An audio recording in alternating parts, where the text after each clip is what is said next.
driveway's getting started today. Oh, really? Yeah. No shit. Be done by Friday. Oh, boy.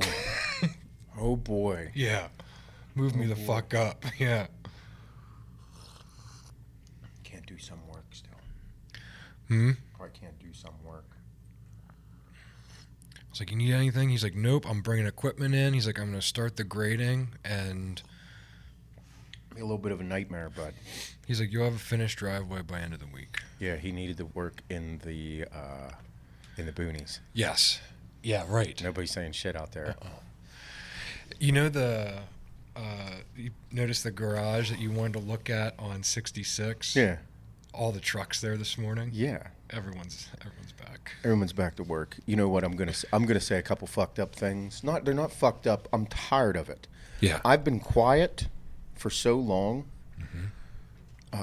but just because you know how I don't want to be negative and I don't want to put people down or make people feel bad or anything like this. Yeah. But I'll tell you this fucking right now. I'm done. Get the fucking country back to work. In the beginning, when all this pandemic shit started, nobody knew how bad it could have been. You know what I mean? Yes. Like, right. because no one's a fucking doctor. Everybody just wants to go to fucking work and provide for their family. And in the beginning, I said I'm a little skeptical about this fucking bullshit. I was like, I don't know. Now, the statistics are out, and there's over a 99.89% survival rate. Yeah. This is a fucking sham. Yeah. Put the fucking country back to work. Anybody that says, and you know what's fucking bothering me is people are like, oh, like anybody that's like, oh, you guys aren't for it. You need to stay at home. You need to wear your mask. You need to make sure in your, people are using me saying put people back to work. People like me saying go back to work. These are people infringing upon our freedoms. They're saying, oh no, we're doing it for your safety and your health. Now that the statistics are out, they're not doing it for your safety and health. No. The statistics are out. It's a real virus, but it is not what they made it out to be in the beginning. No. They were wrong. Yeah. Get everybody back to work. At-risk people, stay at home. People need to understand that these state level governments, the Democrats, they're infringing upon your fucking rights. It's evident now. Stay at home, Bob. Stay safe. Keep everybody safe. Hold the fuck on. We have a 99.89% survival rate. Right. No, now you're just fucking with me. Yeah. It's evident now. I'm done with it. I don't care. Get everybody back to work. If you're at risk, wear the proper mask. Bro, a cloth mask isn't doing anything. If you wear a mask with a beard, it doesn't have the proper barrier around your face. It doesn't work. It's not real. This shit is a fucking joke. Now they're just infringing on your rights. Get everybody back to work. I'm done with it. Berks County's doing it. I'm done with it. Berks County is one of the last people that Wolf is gonna open up for this new yellow phase. Berks County commissioners are like, we are opening despite whatever phase you're gonna put us in. It's not for your health. It's not for your safety anymore. Everybody knows. It's all of the numbers are out now. In the beginning, yeah, dude. Okay, we don't know how bad this could be. This could be something like a zombie apocalypse. Right. Let's get a grip on it. We could. All right. Like, let's hold on. Let's see what happens. Now we know this is not as bad as they thought it was going to be. Nothing's even close. Tired of it. Get everybody back to work. Stop fucking with my shit. Everybody's an adult. I don't know how people can't have logical plans put in place. Yeah. But then again, I know exactly how. Because they are infringing upon your rights. You're releasing criminals from prison. You're releasing criminals from prison, and then you're arresting moms for going to the park.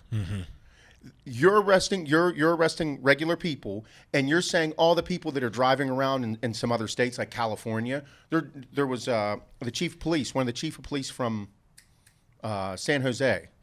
I think that's what it was, somewhere around there. He said, "How the fuck am I supposed to have any credibility in my district, with my people, if you're releasing criminals from jail and I'm supposed to fine or arrest anybody that's driving around and stopping at their grandma's to see them through the fucking window. Right. What the fuck is going on? This is directly infringing upon your rights, and I won't say it. This is a fucking agenda that's getting pushed that's to take away your rights as Americans. It's a fucking agenda getting pushed. How can't you see it now? Mm-hmm. I think everybody's waking up. A lot are seeing it. It is. You released prisoners, criminals. Are you kidding me? And then you're going to arrest a mom for going to the park and fining people for driving by their grandmas. You want to open up your business and you're going to get fined $1,000 for opening up your business? Mm-hmm. Even if you do fucking practice all this dumb shit that they put in place? This is a real virus. It's real. I'm not denying that. Yeah, but it right. is not what they made it out to be. If the numbers are the numbers, dude. That's it. All because it has a name. Like, because it has a name, it's... This is direct fear-mongering among people. Mm-hmm. Everybody knows that fear works. Everybody knows that anybody can be controlled by fear. How do you strike fear into your kid? You whoop their fucking ass and let them know that if they fuck this shit up, you're going to beat their ass. They don't do it anymore. Why? Because I don't want my ass kicked. Yep. Direct fear control. Same thing in the thing with Last Dance. They're like, we were fucking afraid of Michael. They're afraid of him. He used fear as a tactic of manipulation, of control. Everyone does it, dude. Mm-hmm. Everyone does it. You fuck up, you're fired. Well, I'm scared I'm going to lose my job. Fear mongering, using fear to control people. This is a direct correlation of that. So then, rather than fear, we're going to use scare tactics. You're going to die if you go outside. Why aren't all the fucking homeless people dead? You think homeless people they're not staying inside. They're not practicing social distancing. Hmm. They're not fucking dead. They're still alive. What? Scare tactics, fear-mongering, direct infringement upon your rights. Mm-hmm. They're doing it. There's an agenda. It's blatantly obvious. I don't give a fuck anymore. Open the country up. We're Americans that we built this country upon fucking freedom and work. We do the fucking work. Trump ran on that. That's what Trump ran on in 2016. Bring manufacturing back to America. American made. Make America great again. He said from the beginning, China was bad. China's a direct fucking threat to our economy. 4 years later, where are we at? That spot. Everybody's like, yeah, American made. Maybe we shouldn't rely on China and overseas manufacturing for everything. Maybe we shouldn't do that. Oh, no shit. Dude's been saying it since the fucking beginning, and everybody's been calling him a fucking racist and a xenophobe for it. And he's like, why? We need to be strong here in America. Our economy needs to be the strongest. Here we are, motherfucker's right. Get America back to work. I mean, that's what we prided ourselves on since the beginning. Yep. To do things American made is so difficult. Very, very, very difficult. Incredibly difficult. Mm-hmm. It's tough. And Yep. if you want to make something in America, it is going to cost you an arm and a fucking leg. Yep. And then it's not going to be cost effective for the consumer. Yeah, for no one. For no one. Our cost goes up, their costs go up. Bro, and it's not easy to run a business here with employees, with health insurance, with regular insurance, mm-hmm. with everything. Mm-hmm. Fuck, the cost of real estate is insane. So that's what he's been trying to do, is bring manufacturing back here. I'm all for it, dude. I'm done. The agendas that are getting pushed are absolutely disgusting. I think, again, I just saw this morning, Governor Gavin Newsom out in fucking California, $125 million to the aid of undocumented illegal immigrants. $125 million for aid for them? Listen, I get the fucking immigration problem, but if we don't focus on our country, we're fucked. The demise is coming. That's what this is about. We're the last free fucking country on the planet. America's the last free. We're the freest country on the planet. Last one. Little by little. Who the fuck tries to take down anything in one day, one night, 1 year? You do it little by fucking little, and they've been doing it for a while. Get everybody back to work. Get the fucking American family man working again. Yeah. All of them. Yeah. Put them back to fucking work. Back to work. Let's go on vacations. Let's live fucking life, dude. Get everything that it's the restaurant industry, the hotel industry, anything that was making anything where people were able to work in a job setting that was something that they wanted to do or they liked to do, like working at a casino. Bro, who'd ever thought like the casinos would be such a huge part of our economy? Well, it actually is. Yeah. It actually is. If you think about it, how many people, the place down in Pittsburgh, the Rivers. How many people are employed by the fucking Rivers that aren't working anymore? Fuck. I don't even know. So it's like those people provide a part of our economy. People that sell cars, all the salesmen, everything. Dude, look at Victory, like we said before, right there. Get them back to fucking work. The people that people need to buy affordable vehicles. Used car dealerships were fucking booming before this shit happened. Yes, they were. Booming. Everyone was buying cars. They were popping up everywhere on 22. Everywhere. Nicer and nicer used cars. And I'm like, here we go, man. This is fucking great. Now it comes to a screeching halt. Get everybody back to fucking work. You can't tell me it's for my health and safety anymore. If you're at risk, stay at home. Take the proper precautions. You can't quarantine hundreds of millions of healthy people. No, can't do it. Quarantine the people that need to be quarantined. Use your fucking heads. Be respectful when you go out in public. Don't be touching, sneezing, and fucking people going all over people when you don't need to be. Simple shit. Put those practices into place. But instead, we're going to use scare tactics and fear-mongering. And they work. I use them as a parent. That's why you can directly see it. Pissed me off this weekend. I've had it. I'm done. Get everybody back to work. I want to see people. I want to see people working again. I was sitting there scrolling through.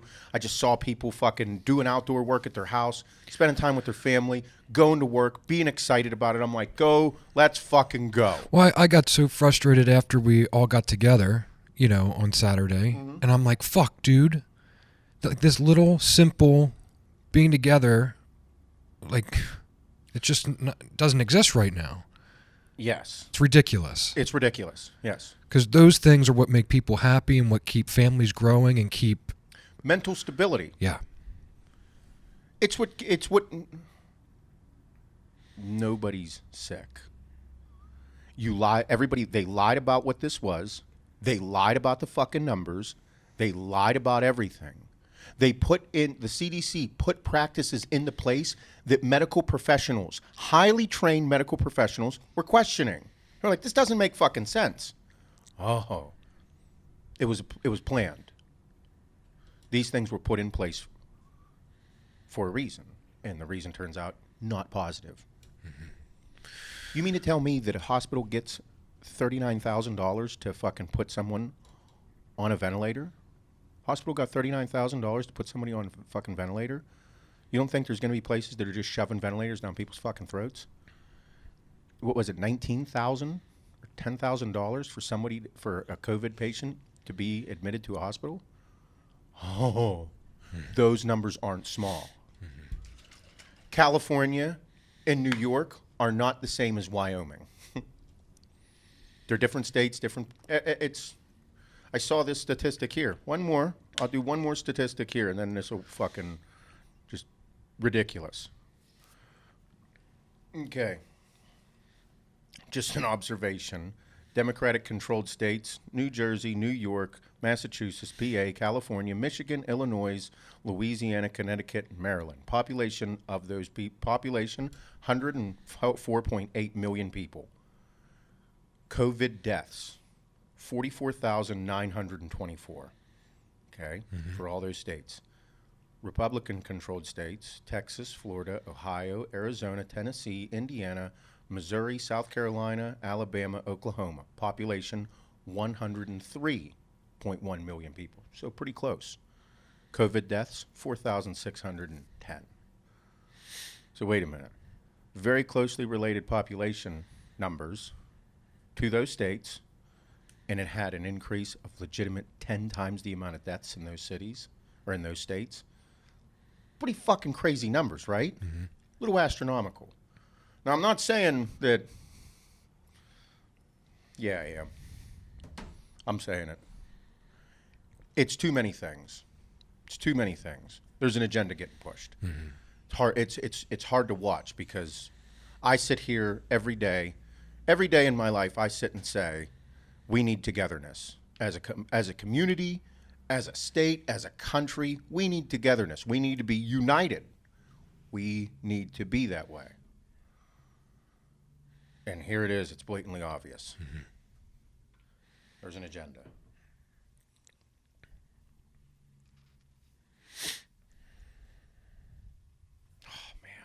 Pisses me off. But it's a world we live in. Right now, yeah. Got to choose a side, Jesus. motherfuckers. That's how it's going to be. Fucking Wolf trying to push fucking all kind of fucking gun control, ammunition control bills right now. Like, fuck you. Mail-in voting. Fuck you. For your health and safety. It's not that way anymore. Not with these numbers. I don't believe it.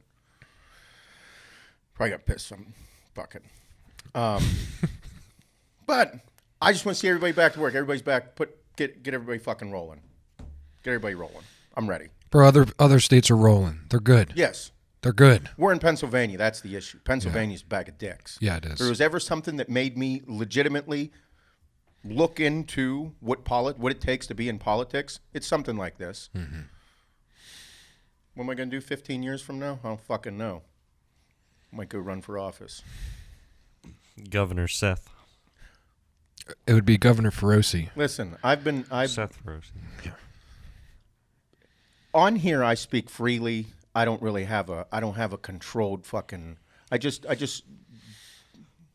let my emotions run. Mm-hmm. Because I think that's the best way to do these types of things. Let your emotions out.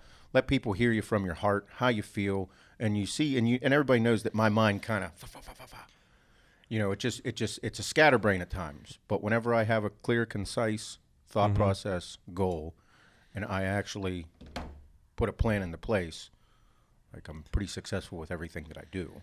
Yeah, well, I don't think anything you said was out of line either. I just think it made sense from that point of view, and if there's people that disagree, then they disagree. But everything you're saying makes complete sense. But you're allowed to disagree. Oh, yeah. Listen, you're not opening churches. Mm-mm.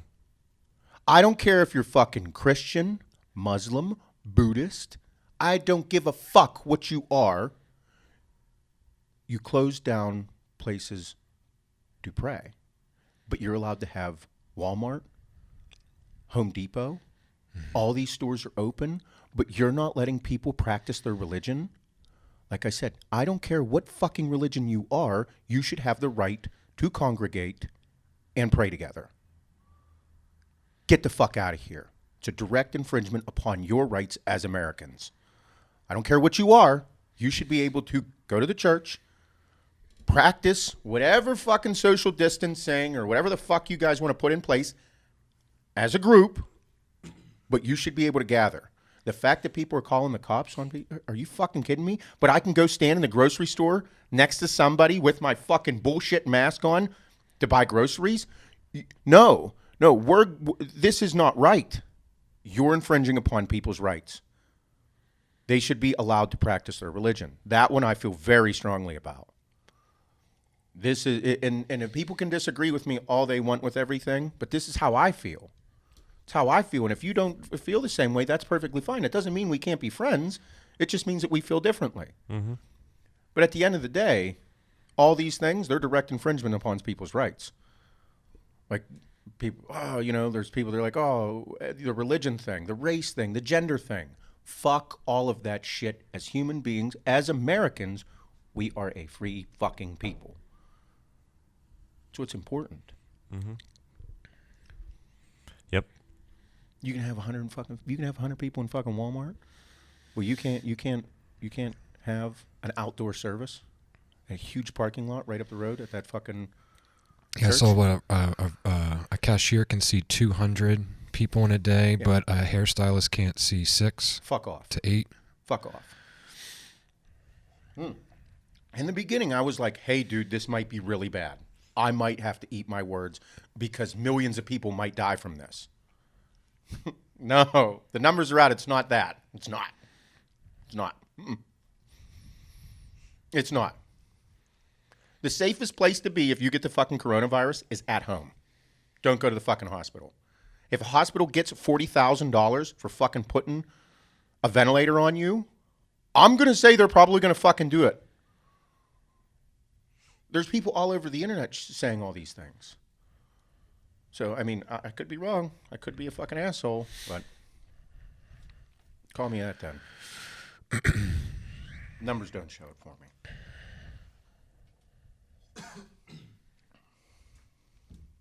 Back to work. Oh, man. Good weekend, though, huh? Great weekend. You were, we'll start the show off here. We didn't do it last time. Good morning, everybody. Welcome to the HWMF Podcast. I'm your host, Seth Feroce, here with my heterosexual life mate, Bob. Good morning. Skinny Bob. Skinny Bob. Thin Bob. Little Bob. Little Bob. Lil Bob. Lil Bob. L-I-L. Like a rapper. Like a rapper. This episode of the HWMF Podcast is brought to you by Whiskey and Cola Hydraulic by Axe Sledge Supplements. Newest flavor of hydraulic that we have here. Hydraulic is our flagship pre-workout. It is a non-stimulant-based pre-workout pump. It is the best non-stim pre-workout on the fucking market. It is. Without a doubt. Mm-hmm. Whiskey pumps. Whiskey Cola pumps. Mm-hmm. I'm really pissed I can't drink it right now. It's like, I was thinking about it like, I can't drink alcohol right now in recovery, which I haven't. I've been doing a really good job. You've been doing a very good job. Prisk, he questioned it. He did. I fucked up. You got in trouble. That'll get another. But I'm like, I can't drink pre-workouts right now, nor do I really have a reason. Mm-hmm. But whenever a new fucking product comes in, who doesn't just want to drink it to drink it? Yeah. Yeah, that. I had a guy message us. They got the grind, this and the grind, and they're like, listen, I was really sketched out by this product. Like, it sounds sketchy. I'm like, I know, it does. He's like, it is surprisingly refreshing. I'm like, I know. I was like, it is. We're surprised. Whenever we did it, it was a joke in the beginning, and then it became like, hey, dude, this is pretty fucking good. Yeah. We might be able to do this. Yeah. The hydraulic is fire. Awesome. I love it. And it goes back to us as a company. Like, everybody, whenever we do something, everybody's a part of it. Mm-hmm. We will not fucking release anything that's trash. No. Absolutely not. Mm-mm. We can't. I'd kick my own ass. Yes. But nope, this podcast, this episode, Whiskey Cola Hydraulic by Axe Sledge Supplements. Just when we do a discount code. What's the discount code we can put on here right now? I don't know. For that 10% off. Anything. What should we make it? I'll make it right now. Yeah, I don't know. Let's just make a whiskey pumps. Whiskey Pumps. Whiskey pumps. Whiskey Pumps. Yep. Put that in the bio for everybody. Whiskey Pumps. 10% off right now. Whenever you're listening. Yep. Fuck it. Adding it. Good job. Thank you. I mean, having too much fun with it all. Also, right now, we actually also have another flavor of homemade, our whole food meal replacement out right now, Blueberry Muffin. It's out right now at all of our brick and mortar stores that are participating. We're not releasing it online here for a few weeks. Everything, if you do want it, go on to our store locator, locate the local store that Axe Sledge. You can go right on our page. There's a store locator. Go to and search your zip code, and you'll find the store nearest you. We released this product only to our wholesale accounts, all our retailers. Put some foot traffic in there. Show your support for the small businesses local in your area. Support them. That is the only place that you can get Blueberry Muffin homemade right now. Yep. So go support your local spots. Go in there. Tell them we sent you, and see if you can finagle a discount, maybe 10% off. I don't know. Maybe get a handy out of it.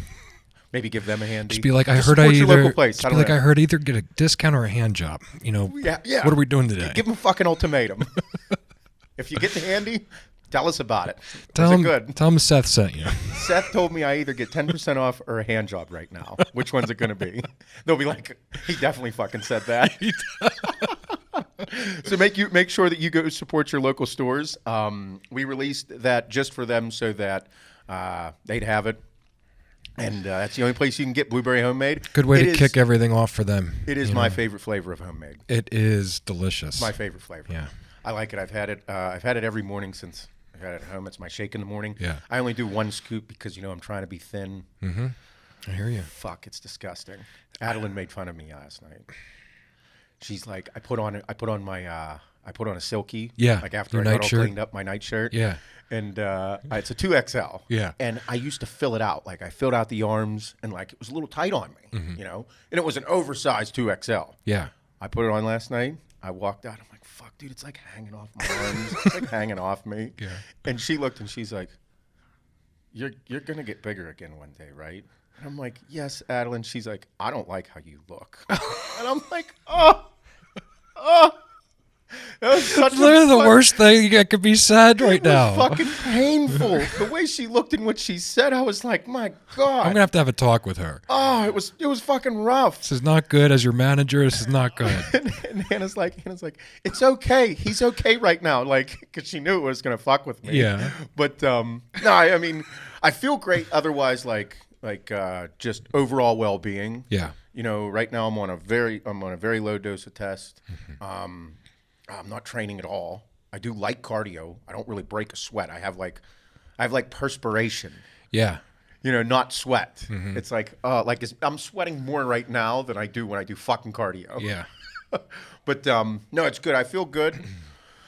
8 weeks of just making sure I'll probably lose a good bit of weight, and I will feel better. It'll be a good place to start, like from a rebuild standpoint. New baseline. Yeah. Yeah.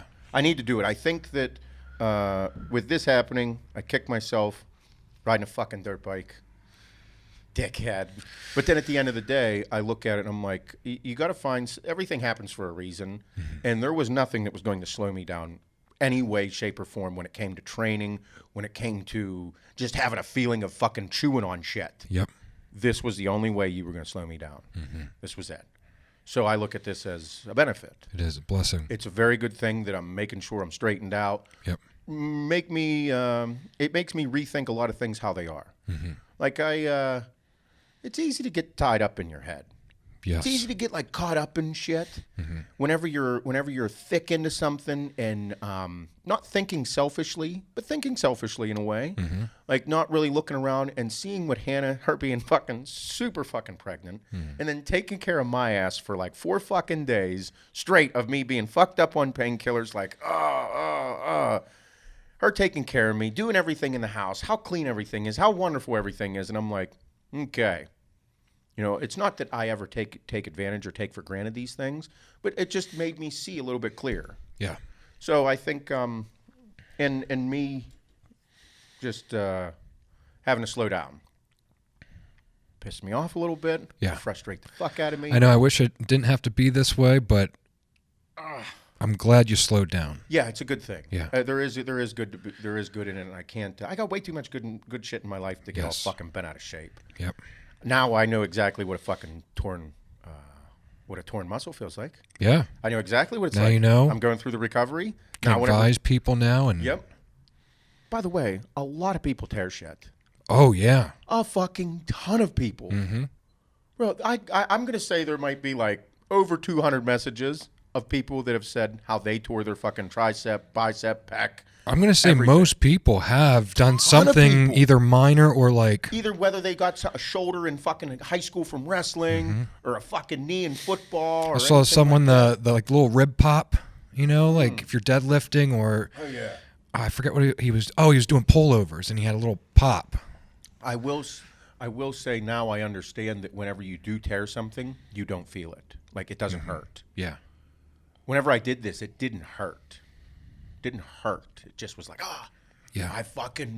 I knew exactly what it was. Right when it happened, I fucking knew exactly what it was. Then, because you know those videos you watch where people tear a bicep deadlift and you're like, Yeah. you're like, oh, the one dude that somebody I posted. can't watch them. Oh no, somebody posted a whole compilation video in the Axe Sledge group. And the dude's doing he's doing bicep curls. All I saw was tears. I saw bicep tears or something. And then a dude doing concentration curls on the fucking incline bench. Yes. And I was like, nope. I was like, scrolled right fucking past it. Oh, They tagged me and laughed. I did the same thing. No, I'm not watching it. No. Also, by the way, I tore my bicep years ago. Yeah, you were saying. Now that this arm's all fucking small and weird looking and shit, You see it's atrophying, which is just disgusting to watch, by the way. Might be the fucking most terrible thing in the world. Like, bro, this arm's fucking small. It's rough to watch. So I'm cool. It's going to come back. Yeah. But now that, like, it's not all full of blood and it's not all juicy and shit, right where my bicep vein runs, right where it runs is where I tore my bicep years ago. I'm going to say I might have tore it like 5, 6. I bet you if I go back and look at pictures, because my right bicep is not as full as my left bicep. My right tricep was always bigger than my left tricep. Ain't going to be that way now. But those little unsymmetrical things that everybody has on their body, like your left arm's not as big as your right arm. And your left leg's bigger than your right leg. And all this shit that you know personally about your own physique, but whenever I look at it, I'm like, fuck no, dude, you look great. Good. Yeah, until you're a bodybuilder on stage and you're being judged, and you look at me, is whenever you start to see inconsistencies. Yeah. Or you as your own person see your own inconsistencies. Well, my right bicep, I knew it wasn't ever as full. I'm like, it's nothing. Now, there's a fucking 1/2-inch gap at the bottom outside portion of my right arm. Where there's no bicep right there. It goes, all of a sudden it'll dip up. Maybe after this is all over, I'll show everybody. Yeah. But there's a small, like I'm talking like fucking 1/2-inch by 1/4-inch area where it is. On the outside. The inside, I think it was either just a slight tear or just a little, I don't know what it is. Yeah. All I know is I can see it now. Because Prisk even mentioned whenever he did the ultrasound and x-ray of my forearm, he said, oh, look, you have some calcification on your bicep tendon right here. He's like, more than likely you tore it. I'm like, oh, okay. And now I look, I'm like, fuck yeah, dude. You did. Because now I can't bend my arm past 45. Yep. What do you expect, though? Whenever you train like a fucking psychopath bodybuilders train much differently. We train like powerlifters, but like bodybuilders. Hey, let's do fucking 5 rep maxes and then do as many as we can after that. That's a perfect way to fucking ruin your joints and your tendons and your muscles. Yeah. Let's fucking take a shit ton of gear, but then run a bunch of anti-estrogens and fucking hardening agents and different things to dry yourself out and weaken your fucking tendons for a show and train super duper hard. Like the fucking dumbest thing in the world. Yes. Getting ready for a show, you're like, oh, I'm going to keep lifting heavy. Like you're training for a show, you're 4 weeks out. I'm going to keep doing heavy sets so I stay full and stay dense, quote unquote. But I'm also going to be taking Test Probe, Tren, Masteron, Nolvadex, fucking T3, Clenbuterol, Winstrol, Halotestin, nothing that like keeps you all lubed up and fucking juicy. Yeah. Everything that just fucking pulls water. Taking a bunch of Nolvadex to pull water out of your body. I have to say, since like I've dropped weight, like I'm still pretty strong, but everything is just impacted so much more now that there's like less fat, like cushioning everything. Yeah, less like a better phrase, less juiciness. Yeah. There's less synovial fluid in your joints. There's less fat on your body. There's less superficial fat around your muscles. There's less subcutaneous fat. Whenever you have less fat and you have no carbohydrates, there's nowhere to place a bunch of water. Right. And it just happens. Yep. I mean, whenever you look at a fucking power lifter and then you look at like a fucking marathon runner, you're like, wonder who has more water in their body. Yeah. Right. Right. And then it just goes into, like I said, all the drugs. As a bodybuilder, Guy Cisternino checked on me this weekend. Yeah. He sent me a message. He's like, how you holding up, bud? And I'm like, I'm good, dude. He's just fucking sore. Yeah. I was like, I'm good. He's like, you okay mentally? I'm like, yeah, I'm good. I'm just losing a bunch of weight.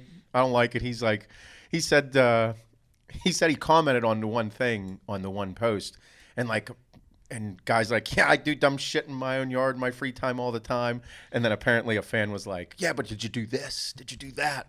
Like, because he thought guy was kind of fucking with me. Yeah, right. And he's like, man, some of your fans are crazy. They were fucking coming after me. Yeah. Like, it's cool, dude. Fuck them, no worries. Because, it's always some people think everything's a dick showing contest with other pros and other this, like my injury's worse than yours or this or that. Right.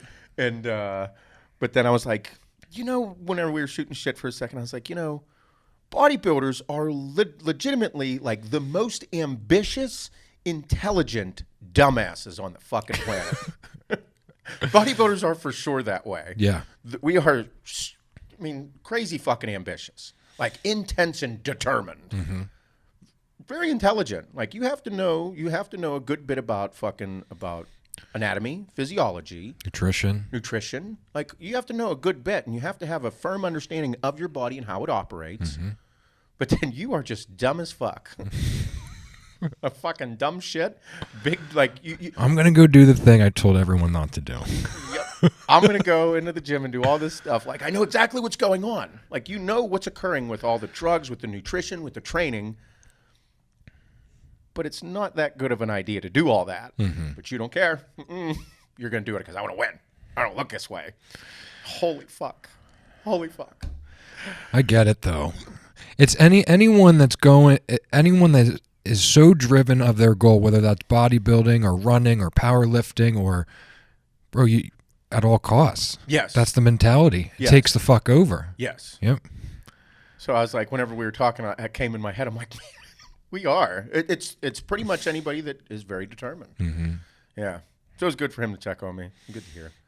Some heavy news. We'll talk about it for a second. Is Luke Sandoe. Yeah.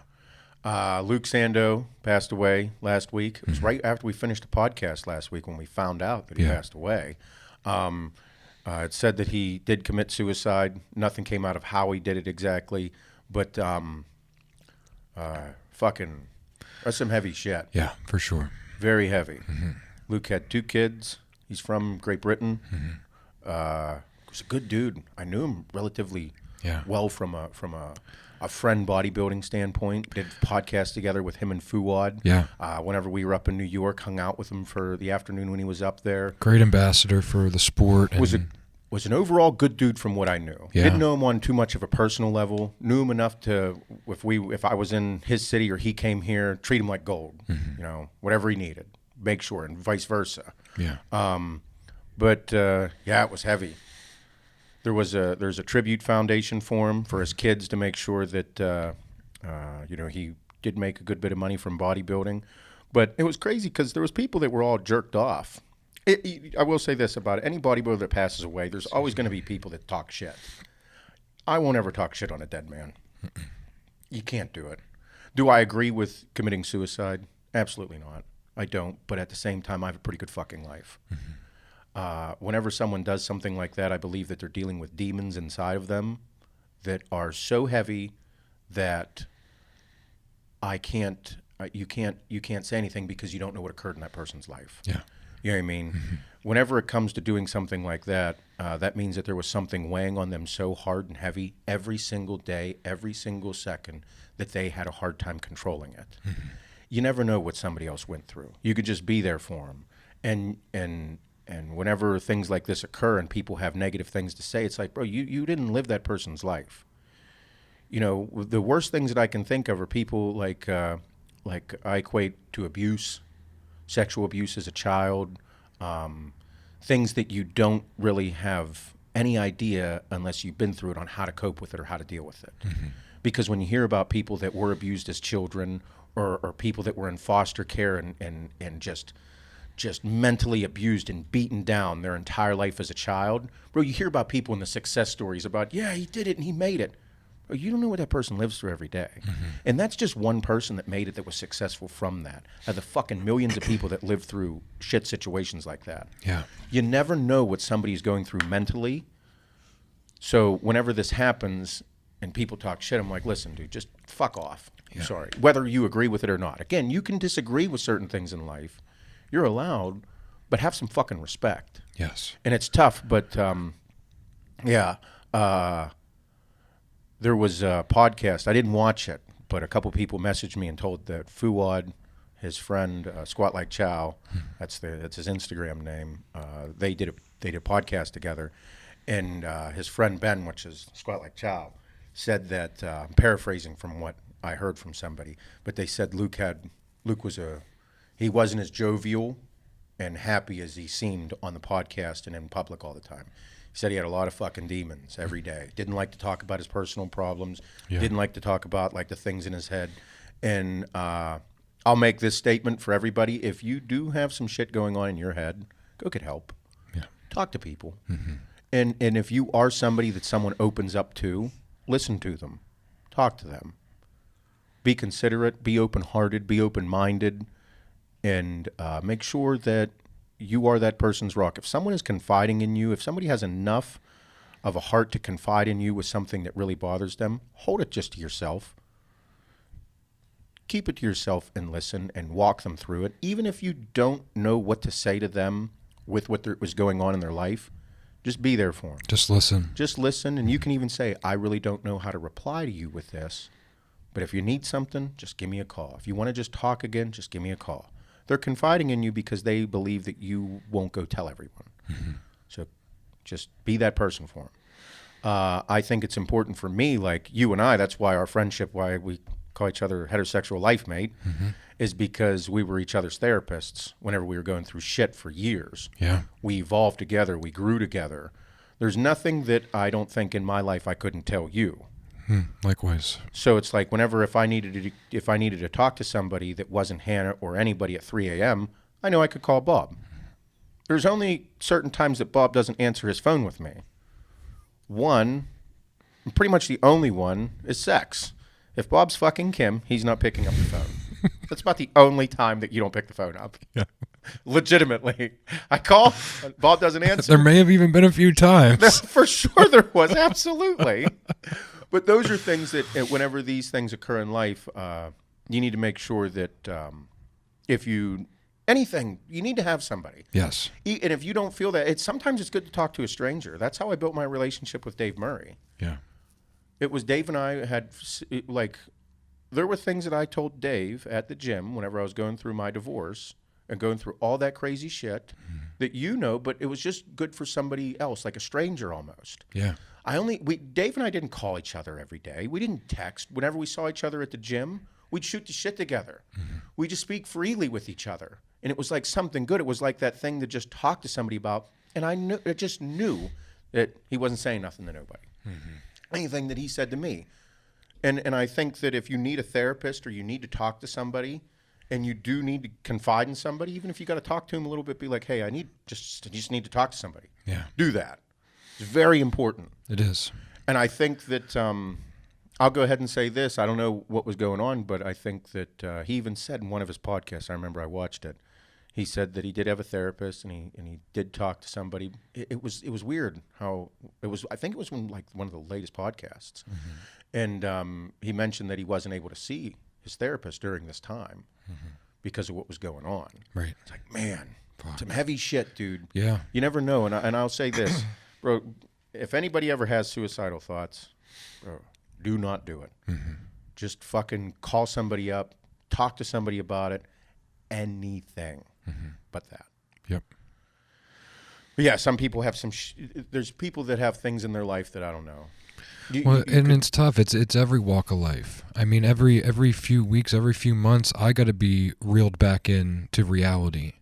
As far as my stress, my anxiety levels, all my shit, I let it build up. Oh, yeah. I just let it fester. And, I mean, it's something a lot of people message me about, too, is how we handle the stresses, the anxiety of running a business, balancing life, being a good father, being a good husband, not being an asshole. Sometimes I'm going to be a huge prick. I'm not a good husband. Yeah. I'm not a good dad, but I'm one hell of a fucking business owner. Mm-hmm. And sometimes I'm a tremendous father. Right. And I suck at running the business for a few days. That's reality. That's life. Yep. But then, and that's that battle, that anxiety. You're like, how do I balance it all? I don't know. Yeah. And it's part of life. It's part of learning. Letting it build up and keeping it to yourself is not the way to do it. It's not. I tried to do it, and you can do it for a long time. Yeah, a very long time. Mm-hmm. And then you break, and then you don't know what to do. Mm-hmm. And then I usually bring you in, Mm-hmm. or you'll know. Or I'll say, you'll be like, "Hey, dude, what's going on? What's today?" up? You cool? Yeah. No, I'm not cool today. Okay. Need to get your shit together. Yep. Or anything. And then it's because we have that relationship. Mm-hmm. You know, and it goes for why we are so successful with the businesses and why it's hard for us to run all these businesses, even though we are business partners and we do have our specific roles. Mm-hmm. Sometimes it's like, holy fuck, this is a lot. And it's kind of like, okay, all that's going to happen is this is going to suck for a little bit. Mm-hmm. And we're all okay with that. We're all okay with working the 16 hours. We're all okay with fucking buckling down for a month and saying, all right, hey, babe, it's going to be a rough month. It's going to be one of them months. Everybody knows once the fucking holidays start rolling around, September comes, hey, dude, for the next fucking 3 to 4 months, I'm going to be a little intense. Yep. It's okay, though. I don't hate you. Just remember that. I'm just really busy. Yep. Hey, how's your day going? It's really great. All right, I got to go back to work. Okay, you're being short with me. No, I'm not being short with you. I have fucking shit to do, and you don't. But they know that now. Now that 4 years into it all. Yep. Those things aren't even. It's like, oh, here comes holidays. It's gonna get intense. Yes. All right, baby. If you need me, let me know. Yeah. That's great about having a good significant other and a good support system. Mm-hmm. But back to Luke, it's tragic. Yeah, it is. And it's crazy how many people automatically blame like steroids and all this shit too. And I'm like, man, motherfuckers will do anything to put people down. Yeah. It's a tough thing. Mm-hmm. It's really tough. Yeah. Yeah. I mean, if you can't just pay your respects, then just don't say anything, dude. Yeah. Just keep it moving. It's like who wants to say anything? What are you getting out of it? Yeah, dude. It's like somebody it'd be like somebody dying of lung cancer. 75-year-old guy dies of lung cancer. He was a smoker. And you go to his funeral and you're like, yeah, what'd you expect he was going to fucking die? What kind of person are you? Right. Move the fuck on. Who are you judging somebody for how they live their life? What does it matter how someone dies that has a family and kids and a life and that's part of life. You get to choose what you want to do with your life, and that's why I say it's beautiful to live in America. You get all these great fucking freedoms. You want to go look at tits and fucking eat a steak in Vegas, bro? You can have a fucking steakhouse and a titty bar all in the same spot, bro. You want to fucking sit on your back porch and have a smoke and a fucking drink on Friday night? You want to do it every day? You can. I don't care what you do as long as you are the best motherfucker you can be. Work hard for your family. Be polite. Love your family. If you don't love your family, if you're an abusive fuck, get the fuck out. Mm-hmm. You know, do everything from a positive standpoint. But whenever somebody passes and things like that happen, you can't do that. Don't fucking hate on a dead man. Like Rich Piana. Rich Piana did so many great things for our industry. Was he a fucking psycho? Yes. Yeah.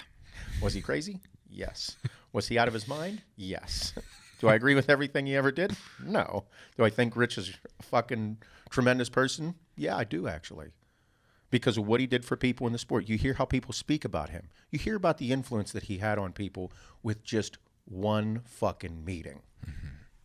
One meeting, he made somebody feel incredible. That person became a better person from meeting him at an expo. Bro, Jay Cutler, Rich Piana, myself, I'll put myself in there. Yeah. Bro, I ain't leaving an expo until we shake everybody's hand. Damn right. Fucking right. Rich was like that. Jay Cutler was like that. You see Rich do it. That's how he was. And it inspired me. I'm like, fuck yeah. When I saw Jay Cutler do it whenever in 2010 at the Muscle Tech booth, I'm like, if I ever get to that fucking point, it's exactly how I'm handling myself. Yep. I want people to fucking feel me. Mm-hmm. And even if they don't agree with me, they'll know that I'm passionate about fucking life. Mm-hmm. That's the most important thing for everybody to remember. Just because you don't agree with somebody doesn't mean you have to hate them, but you do have to realize that that person is passionate about something. Be passionate about it. Fucking, did you guys watch The Last Dance? No, episode last night? No, I didn't watch it last night. Holy fuck. It rolls right into that. Mm-hmm. It's just like that. You might not like Michael Jordan. Might not have liked that motherfucker, but if there's one thing that's true, that motherfucker was passionate about basketball. And if you weren't as passionate about basketball as he was, you shouldn't fucking be around him. Plain and simple. The dude just loved his shit. Mm-hmm. Loved his shit. He was passionate about it. If you're passionate about something in life, you should let everybody know. And if people don't like it, that's okay. Get the fuck out. Go away. Go do something else. And it goes back to why we love steakhouses. It goes back to why we love good whiskey and scotch. Anything. That's why I feel so passionate about life in general. Whenever I come across somebody that is just so passionate about what they do in life, about the work that they do, bro, tell me about it. Tell me about it. Like Bala with the fish cutting. Bro, I watch a lot of shit on the internet I just like watching anything. I could be entertained by anything. I'm like a small child at times. Watching him cut fish, bro, he's phenomenal at it. So cool. He's one of the best in the world at it. Mm-hmm. You watch other people, like other sea hicks, fillet fish, they ain't got shit on him. No. He's a fucking animal. He just loves it. Yeah. Bro just loves his life. He likes cutting fish, cooking fish, smoking cigars, lifting weights, loving his wife. Yep. Yeah, bro, tell me about it. Why the fuck are you so good at cutting fish? Because I love it. Man, elaborate. Like, give me some shit. That's why I can't wait to talk to him. I want that type of thing from anybody in life. Mm-hmm. Passion. Michael Jordan was a little bit of a fucking psychopath. Episode 7 and 8, best ones yet. No shit. Best ones yet. Get on it.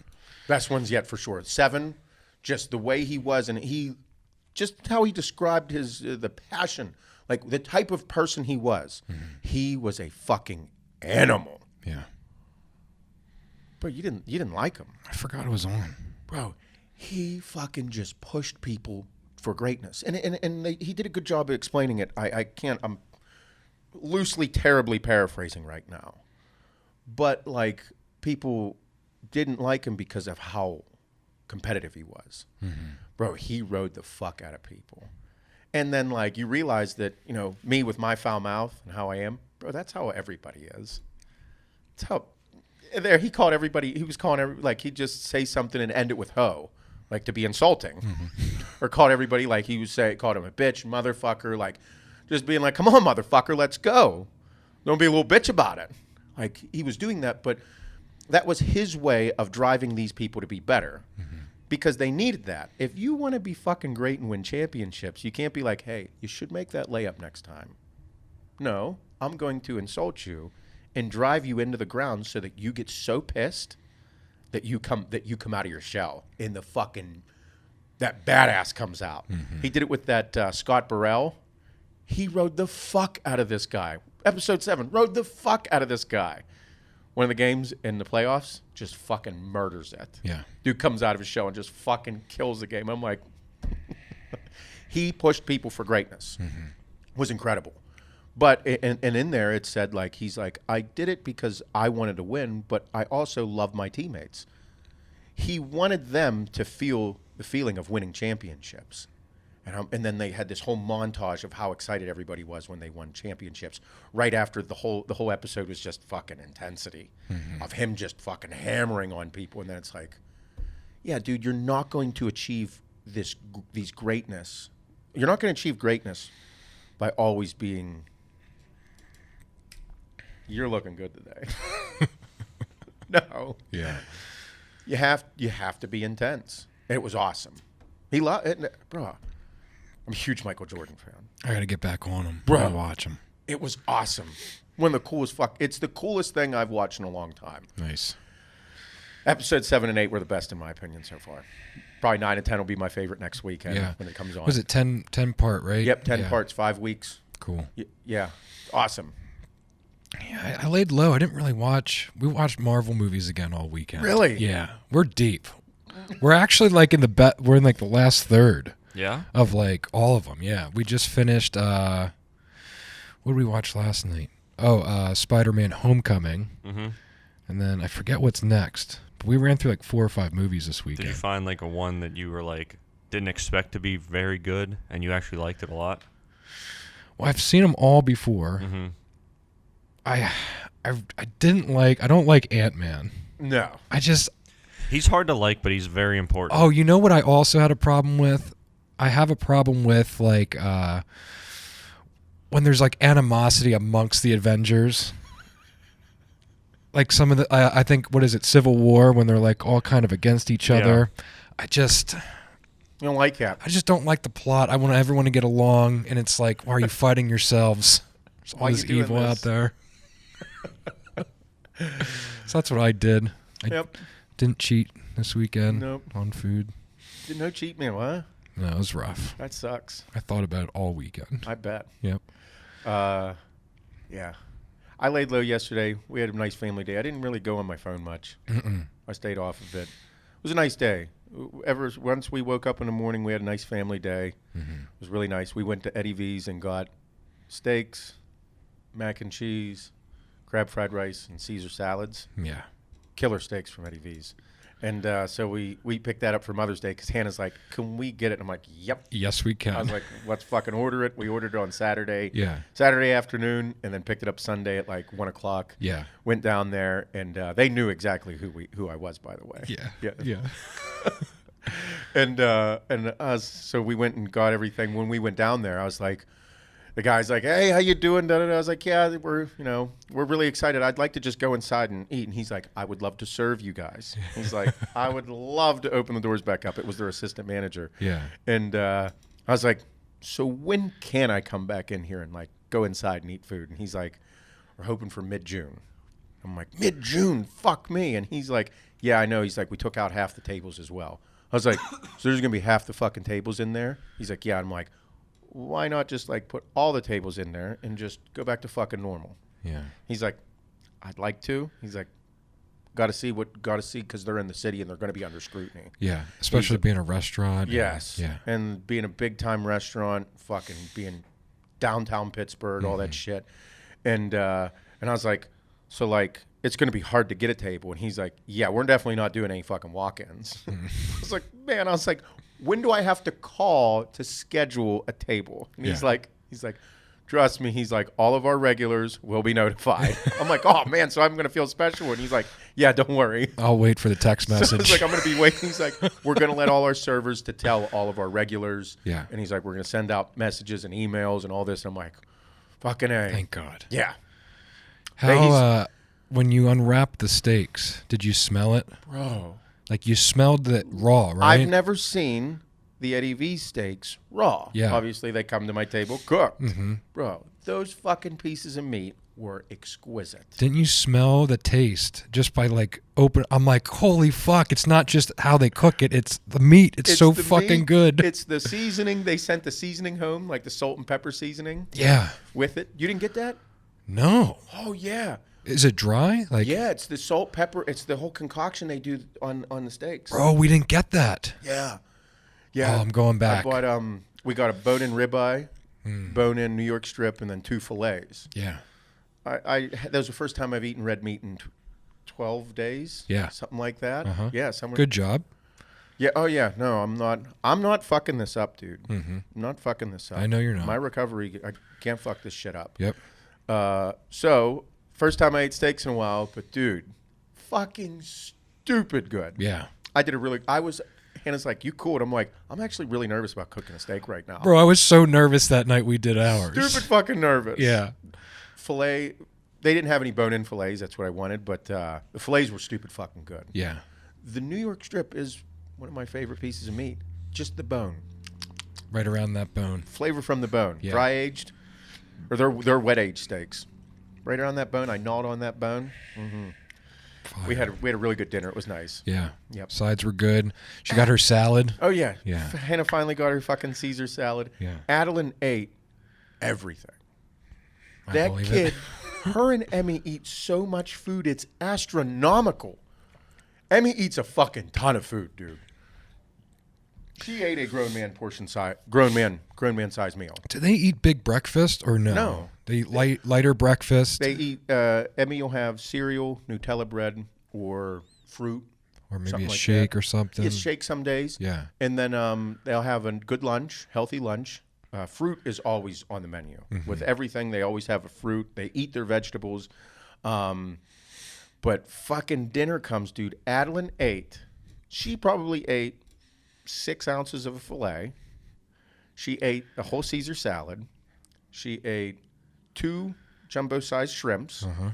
She ate 3 to 4 pieces of bread, like the Eddie V's bread. How fire is that bread? Fucking stupid good. So good. Yeah, stupid good. And then she ate a couple good portion size of the mac and cheese and the fried rice. I'm like, and Emmy did the same. Maybe just a few thousand calories. Bro, I watched him eat it. I'm like, it's like, what? How? Where does it all go with you two? Emmy takes man-sized shits, but I don't know about Adeline, but I'd imagine it's just astronomical. It's animals, bro. But it was a really nice day. Really, really, really nice. That's day. Great. Yeah, good weekend for you guys. Yeah, really enjoyed it. Good. Now I'm just antsy. Like I couldn't do any outside work. We burned some boxes. Took us forever to drag boxes outside down to the fire pile. I'm over here one-armed, and Emmy's like, we're carrying everything together. It was a nice time with her and I. That's good. But I can't do anything outside. I'm pissed. I had to move the machines yesterday. Uh-huh. It's the first I've gotten in them since they got dropped off. So I couldn't get the skid steer started at first. I just forgot how to start it. Like when I was like, I'm going to warm them up, and then because they haven't been started, and then I'm going to move them, and I couldn't get the skid steer started. Got the excavator started, but so I moved them back to the big barn. Uh-huh. So I took the excavator all the way around my big front field, the long way towards the pond, because it's all shitty grass in there, and I didn't want to tear up the rest of my property. Sure. And it takes forever because like excavators slow. don't move, dude. No. They're meant to dig. 2 miles an hour. So I get to like right by my house, and I'm going to go back that little trail, and I notice I forgot about the wire. It was too low. I couldn't, so I had to backtrack. That whole thing? Kim's watching me do this too, by the way. Man. I had to backtrack all the way around, come down the driveway, come across my front yard. So I got it back there, and then I finally got the skid steer started. I didn't do anything different, but it just started this time. Yep. Mm-hmm. So I realized taking them back there, I bought very large machines. Very large. The excavator is borderline, like, unusable around my house because it's so big. Dude, like, I don't even know how I'm going to dig anything out close to my house. It's so big. You get some. I could have got something like a fourth of the size and been just fine.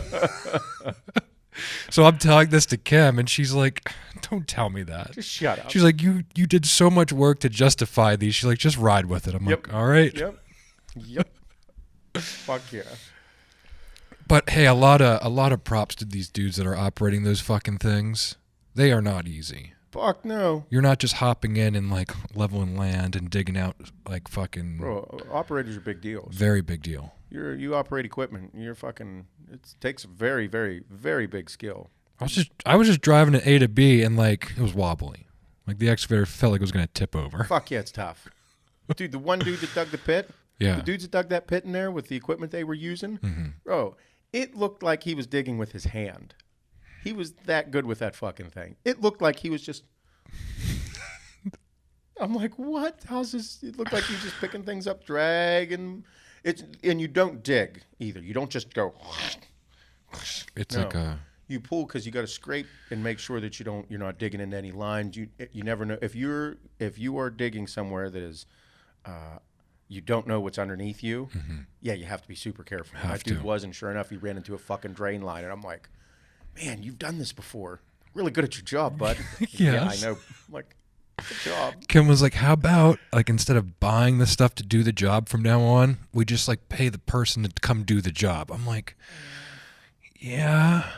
I was like, we have these, and like we're gonna be good. I'm good.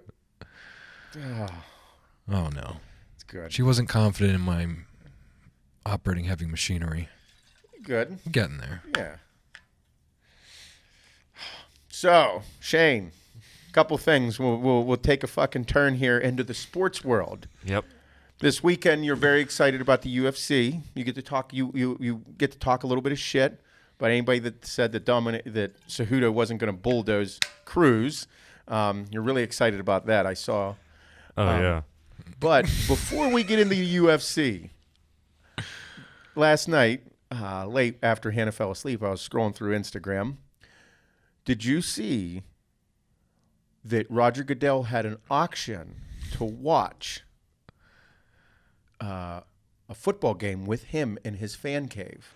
Yes. Did you see that? Yes. There was Saw an that. auction Yeah, for it. saw that. Did Did you see who won the Yeah. auction? I also saw that too. Dave Portnoy won the auction to sit with Roger Goodell in Roger Goodell's basement fan cave for a football game. Yes. For anybody that does not know, Roger Goodell and Dave Portnoy fucking hate each other. Yep. Legitimate hate each other. Roger Goodell had Dave Portnoy thrown out of the fucking Super Bowl. And Dave Portnoy just won an auction to sit in Roger Goodell's house to watch a game. I don't care what anybody says. This might be the greatest thing to happen in sports. This is better than Tom Brady leaving the Patriots.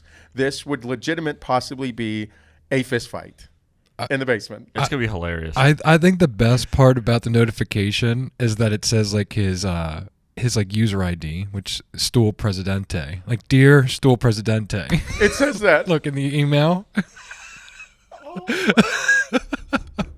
That's the fucking greatest thing to happen. Do you think it'll actually happen, or do you think Goodell will be like, hey, we got to Listen. just get him out of here? Listen, this is what's tough about doing these things because Portnoy, I think people think they can think whatever he wants. He's the pizza king, you know, fucking rates every single pizza, acts like a jerk off. This dude is a fucking savage. Mm-hmm. He's an incredible businessman, has built a monster company, and he never fucking stopped. He is an arrogant son of a bitch, and I fucking love it. He is a savage. He knows what the fuck he's doing. He is not stupid. He can play dumb. He can fucking do whatever with just being himself, having fun. He doesn't care, and the dude is fucking incredible. Mm-hmm. I think he is quite the prick to work for, by the way. For sure. I want to meet him so bad. I'd love to fucking shoot the shit with him. Yep. Get all tuned up. I'd love to. Just because of what he's done. Mm-hmm. And he is the one that sold the fucking shirt with Roger Goodell on it with the clown face, with the clown nose. He had it on last night. Yeah, did he? Oh yeah, right after the auction, after he won the auction. Yeah. So I think funny. that they should do it together. There's a reason why he didn't just buy it. He probably bought the fucking Roger Goodell off. But He had the shirt and the hat on. He has the shirt and then the Fire Goodell hat on. yeah, Listen, it's gonna be incredible. Listen, that dude's a fucking animal. I'm glad he did it. Let's see what fucking Goodell does. Let's see what happens. Davey Day Trade, man. Davey Day Trade. Davey Day Trade Global. I have to say, it looks like he's had a few rough days during quarantine, judging by his stories. Just a few. Listen, he lives in New York. Yeah. In New York, you weren't fucking going nowhere. You're on full lockdown. You're not leaving your fucking house. Yep. Except the fucking UPS guys. No, UPS guys got the coronavirus. Motherfucker had 75 packages there every hour. Yeah. Opening 100 packages a day. Dude's awesome. Yep. Fucking cutting himself and... Bro, if you're in those positions in life, if you are doing big things like that, you can't be. Gotta be a little bit of an animal. Go ahead, Bob. No, I was just gonna say you don't sell a portion of Barstool or whatever for $200 million. Oh, 400 million. Or $400 million. 425 million. And not be a little bit of a dick. $425 million. Mm-hmm. Fuck. I mean, $425 million? 425 The pizza guy, huh? You fucking review He's pizza. like, yeah, pizza guy. Pizza yeah, guy. fuck you. Fuck you. That's what the pizza is. That's what the reviews are. Absolutely. Fuck you. Fuck you. He's profound amount of respect for the guy. Pretty cool. I like Fucking him. animal. I like him. when they were in a rough spot with Barstool, his mom sold cakes, $14 cakes. Really? The email to send them was cake@barstoolsports.com. Yep. Fuck yeah. Dude, he came from nothing and fucking everybody off like this, doing pizza reviews and running the business the way he does. It's awesome. He's not dumb. No. Rocking that now. Yeah, I figured I'd put it on and see if it sounded different. I would. By the way, it's time to put this in a hoodie. Done. Good. Yeah, do that. Definitely time to put the. I pulled it out. I pulled it out of the drawer. And I'm like, this is fucking great. This needs to be on a hoodie. Yeah. Put it on a hoodie. Coffee, cardio, maybe some sex. Fucking good morning. Good in my book. Good. Yep. Let's do it. Oh, man. But, Shane, the UFC was this weekend. It was. Outstanding fights. Did you watch them? I did not. Holy fuck. What a card. Best fucking card I've ever watched. I haven't watched all the old school cards, like probably in the past 2 years that I've been watching religiously. Best card I've watched in a while. Yeah, it was pretty good. Overall, there was really good fights on other cards and other good cards, but from the beginning to the end of this card, stupid great fights. There were fucking fights that went the distance. There were people that got hurt. There were people that got knocked the fuck out. There were people that just fucking gave it all they had. It was awesome. Yep. Awesome. Nice. Cejudo, retired, 33 years old. I didn't see that coming. Did you? No. I didn't. I don't think it's serious. He wants to be an Olympian again. He might have retired from the UFC, but not fighting. You don't think so? No. You There's a lot of people, like Ariel Helwani, the insider, doesn't believe it. I don't believe it either. I mean, you beat Dominic Cruz, which solidified. Oh, by the way, I was right. I'm sorry. Somebody told me they won money because they bet on that fight because of you. What's that? Somebody said they won money. Oh, yeah.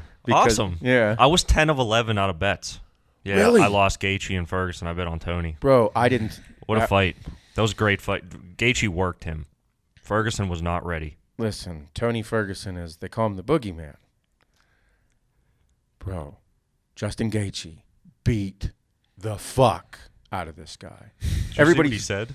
Did you see what Gaethje said after? Very respectful. But he goes, were you surprised, Ferguson, the way he was fighting? He goes, no, I'm half Mexican. I know who El Cuque is. Yeah, he's like, I know who the fuck he is. Yeah, dude. He's a fucking... He knew who he was fighting, but I think Ferguson looked slow. I think the double weight cut, him making weight for the fucking Instagram, whenever just to make weight to look cool. Like, fuck that shit, dude. I'm tired of that fucking... that was dumb. Yeah. You knew you were going to fight, but you did the fucking weight cut anyway, you dumb fuck. But I actually, Khabib, did you see the respect he gave him? He no commented on Twitter, but then he was like, hey, Tony, all the respect to you. Good luck. Hope you and your family are well. Like, no shit talking. Well, no, Khabib's not a shit talker. Khabib's just a fucking killer. Yeah. I don't think Khabib's going to walk through Justin Gaethje after the way he beat the shit out of Tony Ferguson. He might, though, because Ferguson didn't even take him down. He didn't even try. He didn't fight his fight. Gaethje he struck him a lot. That dude was punching so hard it was scary. You heard everything, by the way. Yeah. You heard everything because there was no crowd. Oh, right. Bro. You go back after this. We'll listen to the fucking shots landed by Justin Gaethje on Ferguson. It was painful to listen to because after so long, like, he just kept fucking landing. Like they say in a fight, like, you need to get your distance. Once you get your distance, like, then you know, like, how far your arm has to reach to crack somebody. Like, you start learning their speed, you start learning their move, you learn your distance. He fucking learned his distance, and he was hitting him, like, fucking cracking him every time. The combinations were hitting. It was rough to listen to. And then at the end, in the 5th round, like, he fucking cracked him, and all of a sudden, Tony was like this, like, swinging his head to, like, catch his bearings. And it was rough to watch. You're like, this dude's getting lit the fuck up now. Yeah. And then that's when they stopped the fight. Fuck. He took the punches about 10 fights. Like, he was getting hit a lot. And I don't even know how he survived that. Like, he would have been knocked out in the 1st round. Bro, landing bombs on this fucking guy's face. Yeah. Fuck. It was tough to watch. Yeah, what a chin. After the 4th round, I'm like, I don't think this can go on much longer. And then the 5th round got worse, and then I was like, it's got to. And the dude doesn't want to quit. He was never going to quit. Yeah. Fuck no, dude. You have to kill him. And that's how that weight class is. Every guy that's in the top fucking probably the top 10 in that weight class, bro, they're all killers. You're gonna have to fucking scrape them off the ground to fucking get them to quit. Arguably the best division in the UFC. Without a doubt, not even fucking close. Yeah. Best division. I don't even know who's ranked number 6 in that division. I don't know. But I'd probably say if the top 5 guys weren't there, he'd be known as a fucking tremendous, outstanding champion. I mean, dude, you got Diaz, Gaethje, Khabib, McGregor, Ferguson. Portier. Oh yeah, Poirier. Yep. Cerrone was in that division too. was wild. Yeah. I didn't think Pettis beat Cerrone in the undercard. I think he did, but I don't think it was unanimous. I don't know. I don't know. Yeah. How was the energy like watching it? It was really big. Yeah. Mm-hmm. I think it was hard for the fighters to get into it. Yeah. I think it was very difficult. I think it fucked with them a little bit. But like the top guys, I think everybody on the main card, I think they knew. Yeah. I think they were able to gather their bearings. Francis Ngannou, that giant fucking French black guy from Cameroon, huge guy. He's the heavyweight. Yeah. And he was going up against the guy, I can't pronounce his first name, but Rosenstrike is his last name. He called him out. Francis Ngannou is legitimately probably the scariest person in the UFC right now. He hits you, you melt. One punch, you melt. The past so many fights, 2 fights before this, ended within 45 seconds, okay? He's that strong. He's that heavy-handed. It's scary. He's 6'4", 265 fucking pounds with an 83-inch reach. Holy shit. Monster of a man. Huge, huge person. Rosenstrike, 6'4", 265 pounds, 79-inch reach. Huge, massive person. Heavy-handed. He called out Ngannou because he wanted to go after him. He thinks if he beat Ngannou, he'd be a legitimate fighter in the heavyweight division. Mm-hmm. I'm like, Ngannou's just scary big. Scary strong. Goes in. They start just going right at it. Within 10 seconds, you're like, oh boy, this is gonna get serious. All of a sudden, Ngannou goes after him, cracks him one time. One time, left hook, melts. Dude melts out cold, and then just starts fucking cracking him. Fight stopped. Within, what do you think, 14? It was 20 seconds. 20 seconds. Fight was 20 seconds. The guy called out Francis Ngannou, called him out like, I'm going to fuck you up. Francis Ngannou melted him one punch. Melted a 6'4", 265-pound killer. One punch. Melted the man. It was nuts to watch. Fuck, dude. That man is stupid scary. His last 4 fights ended, like total combined time of last 4 fights is 2 minutes and 40 seconds. Not even like a round. No. He comes in shape every fight. He said he trained like 15 weeks for this fight. Bro, it's scary. And the thing is, like Daniel Cormier is he's not the heavyweight champion anymore. Stipe is. So he's a commentator. Phenomenal commentator, by the way. Yeah. One of the best in all of sports and anything. Really good. Mm-hmm. And he's like, listen, this guy's getting better and better and better every fight. He's getting better and better. He's more complete every single fight that he competes in. He's getting more complete. He's one of the fucking scariest fighters in the UFC. He doesn't want to fight him. Fuck no, dude. I am going to say that I don't think anybody wants to fight Francis Ngannou. Not one fucking person ever in the history of the UFC wants to fight this man. Yeah. It's going to be DC versus Stipe for the 3rd time, and then Francis will get a shot. Francis will get a shot again. Stipe and him go at it. Stipe's the only one that might be able to beat him. He beat him 2 or 3 years ago. Yeah, 2 or 3 years ago. Yeah. Not now. Nope. Not now. No. This fucking dude is scary. And Wonderful. He's been fighting good fighters too, like not just any old heavyweight. Last time he lost was to Derek Lewis. No, it went all the 5 rounds. Yeah. I will say it's incredible to watch. So glad that somebody got sports rolling again. So glad. Did you see who endorsed Dana White? Did you see that beginning? Trump. They got Trump on screen saying like, "Congratulations, Dana White," all this stuff, and I'm like, this motherfucker just got endorsed. He and Trump are good friends. Oh yeah, I didn't know that. Oh yeah, he and Trump are good. They're not good friends. They're probably good acquaintances. Yeah, but they both. I think it's cool when a president relates to sports, like or endorses them. Like I can't say anything bad, but Obama endorsed NCAA basketball. Yeah, awesome. Fucking, I'm glad. There needs to be a relatable factor with everything. Yeah. With Trump, it's just he's Obama was very open with all of sports and all that. I mean, him being black played a huge role within sports. But I do think it's important for I think it's important for people to have that relatable factor with these public figures. Correct. And again, whether you agree with it or not, it is what it is, and the goal is good to come from it. I think it's good for relatable factors. I don't think it's good for fighters, for athletes, for anything like that to put a huge amount of politics into sports. I think that should somewhat stay separate. Mm-hmm. Michael Jordan thinks the same thing. It was in his last dance. It's good for relatable factors. Correct. Relatable factors, not for policies and to be pushed. It's good to see that they're involved or they like to watch something. Mm-hmm. You know what I mean? That's it. Yeah. Agree. Yep. But I'll take apologies in the form of Instagram DMs Listen to this fucking cocksucker. for the crew's comments. There's one fucking guy who says you're an asshole and now he wants apologies. Arrogant bastard. He's going to sit behind the broadcast table. Oh, listen to you. He will. Fuck you, dude. Dominic Cruz was a hell of a fighter. He's a fucking legend in the sport. I didn't like how he was bitching about how it was stopped. I didn't like that. It was an early stop. It was an early fucking. I get it. He was getting punched in the face. Mm-hmm. But I'll say this within anything except in an Ngannou fight. All right, Yeah. Stop, you let it go.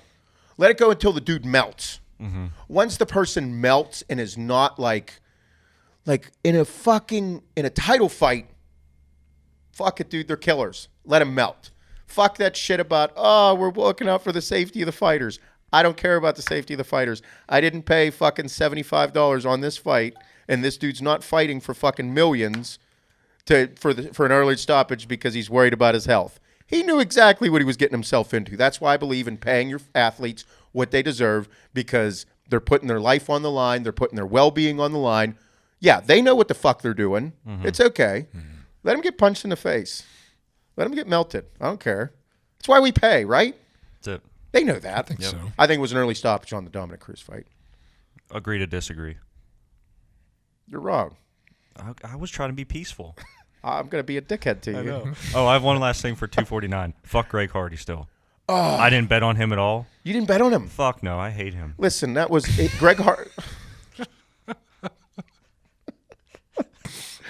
It was a good fight. Greg Hardy did a good job. He is getting better. He puts asses in the seats because Hannah and I both enjoy watching him because he's entertaining, because you never know what's going to happen. Bro, he's an athlete. I don't like the guy.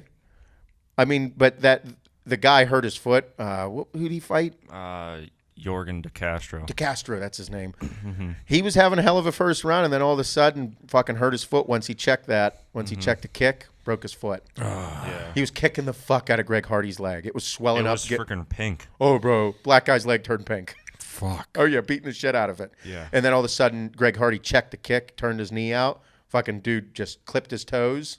Broke his foot. Broke his foot for sure. Mm-hmm. And the dude just stopped fighting. Like, the whole thing just didn't fight. Yeah. Heavy-handed motherfuckers. Another big men. 260s. Fuck. Oh, yeah, big fuckers. Animals. Yeah. Bro, I look at it, I'm like, whoever thinks they can fight these people? Like, regular guys that are like, I could fuck him this. And I'm like, I could not beat up a 145-pound man. From the UFC? From the UFC? No way. No, they'd murder me. Yeah. I'll be like, just don't kick me in the face too hard. I'll be choked out or fucking knocked out or... Oh, my Dudes God. are unreal. Every single day they train to fight, they like getting hit. They enjoy it. They like it. No. Wednesday's another big fighters. card. Fighters are wild. Yeah. What's Wednesday? Wednesday's another fight night. More cards. Mm-hmm. They're just getting him in. He's Ain't got to nobody get him in. Got to get him in. He's bumping him out, man. Yeah, good for him. Fuck yeah. Anthony Smith versus Glover Teixeira. Yeah. Yeah. They all the events can be in Florida. Is that how that's going to go? Florida. The Sunshine State. Bro, shit. They're just doing stuff down there. They're just hanging out. They don't give a fuck. Hey, I watched a good documentary on Netflix. Screwball. That one that Kat told us to watch on Netflix called Screwball. It was about about Tony Bosch, Alex Rodriguez, and the fucking steroid scandal and shit down there. Yeah. It's pretty good. It was good. I enjoyed it. It was a good watch. Fucking, it's just crazy. Just crazy. The shit that goes on is just, I love it. Love it. It's what, I mean, Fuck. It's crazy. Yeah. Miami, the whole Screwball. fucking scene. Screwball. Yeah, it was got good ratings, and then just... It had that doctor in there, too. Was he mentioned? The guy that didn't he write the book?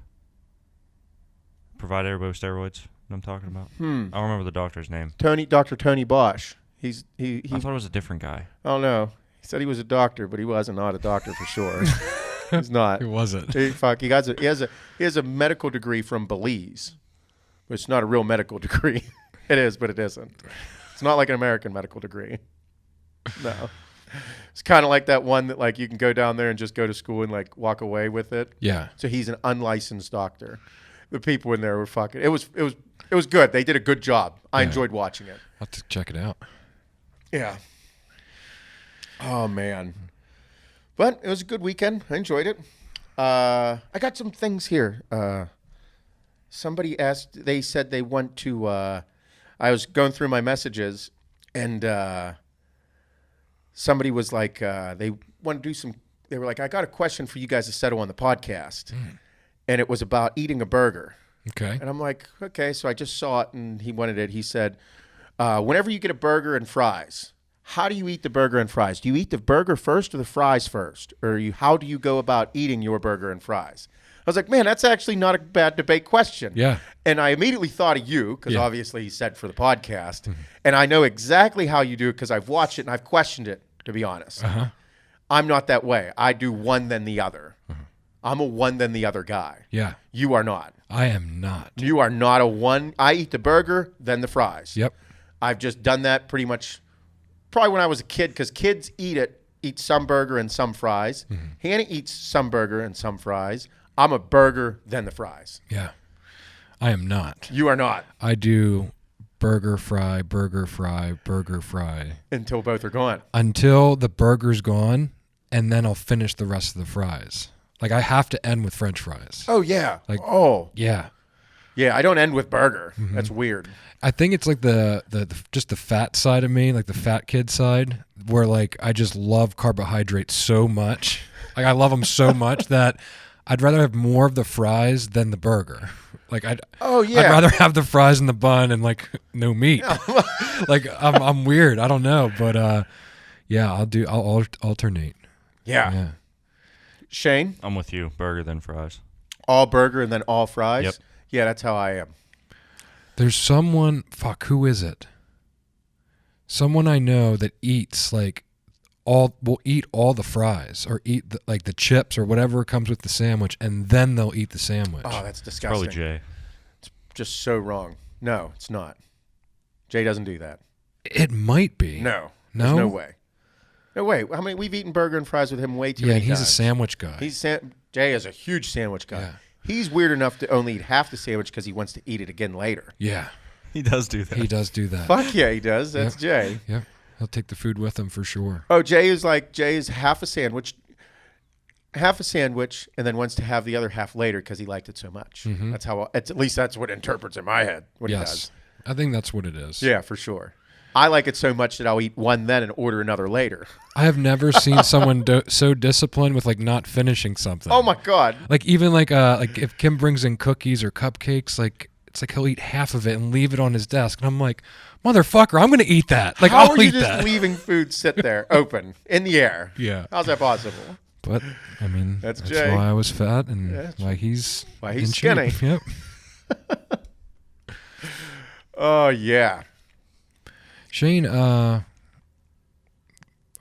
embarking on a journey as well, right? Yeah. Yeah. Like a keto journey. A keto damn it. journey. God damn it! I'm doing good today. This is fucking. So today's day one. Today's day one. It's still the morning. I've eaten 50 grams of protein and 65 grams of fat already. And it's 11 o'clock. 11:11. It's nuts. No comment. I'm pulling for you, Shane, but Thanks. It's going on in the office. yeah, Everybody's doing keto. little keto challenge. Kim has put together enough information to write 17 books and gave it to everybody. Yeah. She 100% took this as like a nursing, like research type fucking school thing. Oh, bro, that's bitch what she does with everything. That bitch is so fucking bored right now. For her to write all that shit down, she needs to be stimulated in her life. Yeah. I couldn't believe it. Well, she was like, I should be working on like a few more things for. I'm like, hun, you gave them enough content for like 4 months. She is highly intelligent. She is very ambitious. She is intense as they come. Yep. She will, if you ask for something, get fucking ready. Yeah. You know what else I was thinking about? You know that Bobby Flay recipes are like the hardest recipes to make, correct? Yes. Yeah, just wanted to put that out there. Yeah. Bobby Flay recipes are way over the top. They are. Yeah. I think that's why I love them so much. That's why, of course, that's why you love them so much, and that's why nobody fucking makes them, because they're very difficult. You have to be a fucking good cook. I know. I realized that me and Kim are actually like pretty damn good cooks. No, she is stupid good. Yeah. I can only imagine how good she was at what she did in nursing and what she did at other things in life. Yeah. She's very good at it. Yes. Yeah. Yeah. And then writes 25 books for everybody here. Yeah, got everyone involved with a keto challenge, and then Shane was all for it. Yeah. He Jumped on welcomed the it. challenge. Yeah. Shane's feeling his fucking... Maybe like talked a little shit Yep. about it. Well, some people got on my shit about it, and then they joined in the challenge. Yeah, So look at I Shane. won't say any names, but Shane's a Michael Jordan of keto. Man, it's supposed to be a MJ. 60-day challenge. I don't know if I'm going to actually go 60 days. 60 days is a long time. Yeah, I think I might just do 30. Yeah, you pick something achievable Well, I and think hit it. I think it's good just to me personally, I'm all for the experiences of life. Mm-hmm. I don't give a fuck. I really don't care what somebody does. I want them to experience it. I want them to feel it. And I want them to just give it all you got. See what you feel. See if you like it. If you like it, keep fucking doing it. If you don't, move the fuck on. But while you do it, you better whole ass that motherfucker. Mm-hmm. For sure. I went shopping and bought all keto-friendly items. Everything that I can't eat is on my kitchen table. So I'm going all in. Man. Yeah. Yeah, you have to with this diet. Oh. You have to. Well, it's I hated it. very rigid diet. I hated it, and now I fucking love it. Absolutely. I love the way I feel. When I did it, like I said, I felt phenomenal. Mm-hmm. I'm like a little kid. I just like pretzels. I know. Now I don't. Right now, I feel like I could fucking eat anything and not get bigger. It's painful. It's painful. Oh, we went last night. We went to the Meadows custard place. Oh, did out you? in New Alexandria? Yeah. Yeah, custard place. It was really good. Was it packed? A lot of people there? Fuck yeah. Yeah, I bet. Fuck yeah, it was stupid packed. Stupid packed.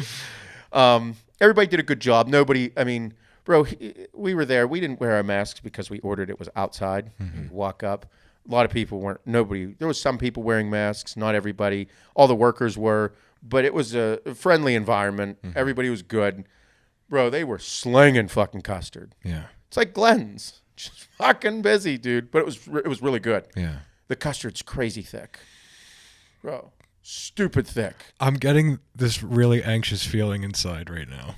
What do you mean? Because like I want something like that so bad. Oh, bro. Okay, listen. So this is after we had our dinner. We ate dinner early. We had like a fucking 4:30 dinner. Yeah. And then after that, like I needed to put my arm up. Like I was walking spent. around all day. I just need to put my arm up. So I put my arm up for an hour and a half, and then we hopped in the car and went out there. And I'm like, so the kids ate a ton.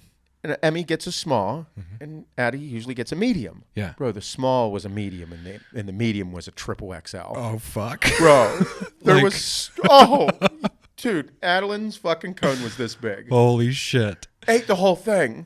She ate the whole thing, and I'm like, what the fuck? How's this bro? It was 2,000 calories of ice cream. Oh my god. 2,000 for sure. But yeah, it was fire. Super good. Did you get anything? I ate 6 lactate pills and then got a scoop of custard and a scoop of the Italian ice. Yeah. What flavor? Cherry. Cherry. I'm a big cherry. I like cherry. Yeah, it was really good. So I ate all my lactates and I was like, I'm going to indulge. I'm going to enjoy it. Yep. So they do custard and ice? Yeah, Or, that's called like a gelati. Gelato? Gelati. Yeah. Yeah. I But it was like good. those. I like that. It was good. I got the like orange creamsicle. Like They have orange and that. custard. Cheat meal, take cruise out. Yeah. Just go straight out 22. You keep going out 22, you'll run into it. Yeah. Yeah. Oh yeah, I'm gonna go all out this weekend.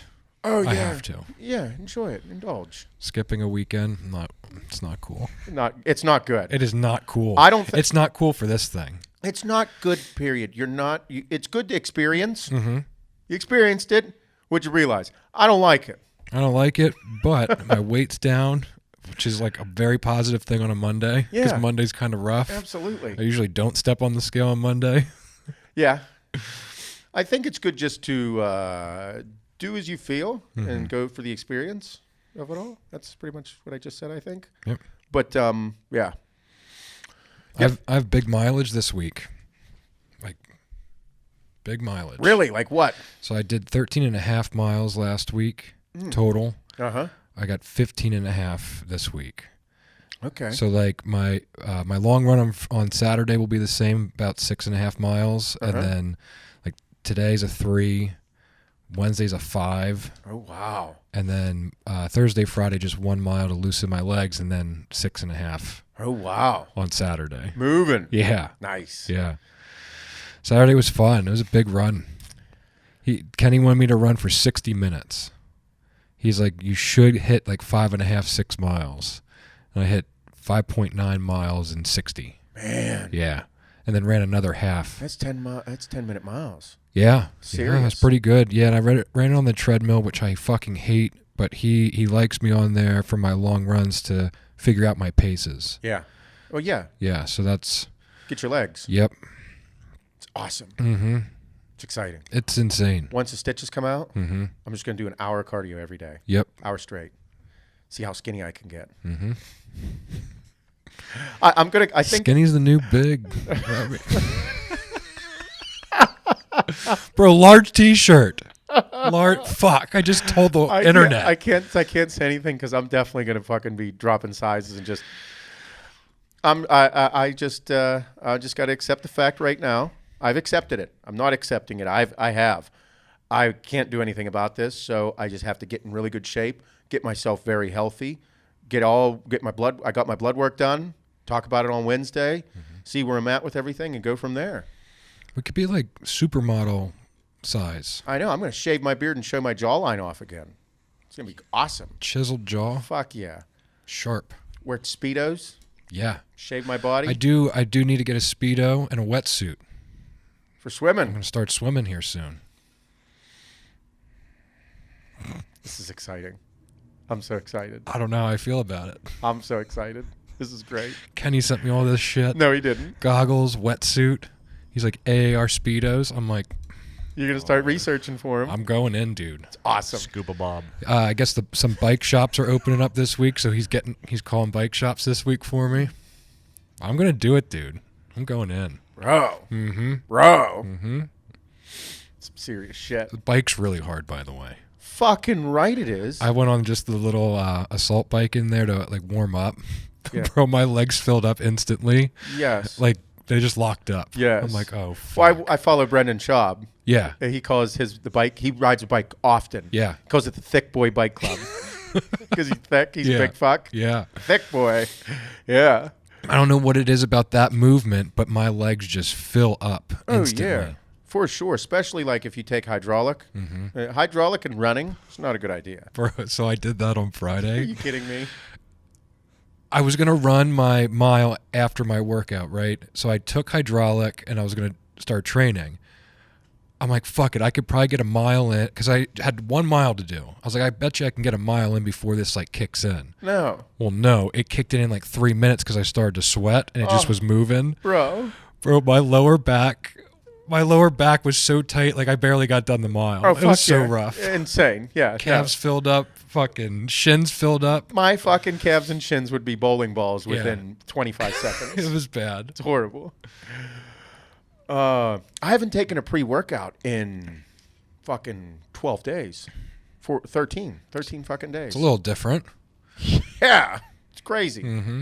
Crazy. I don't like anything about this. I don't like a thing about this. I can't lift weights. I'm not eating red meat. I'm fucking not taking pre-workouts. I can't do my cardio the way I want to. I'm eating with your left hand is also, you look like you have a problem. I'd be so mad. This is me. Like, at the end of a salad, you're trying to get the rest of the salad. My right arm can't bend to scratch any higher than this. Okay, I get 45 degrees. Yeah. So I scratch my other elbow. That's as far. I can't put my deodorant on. I can't wash my left arm. I can't get food to my mouth.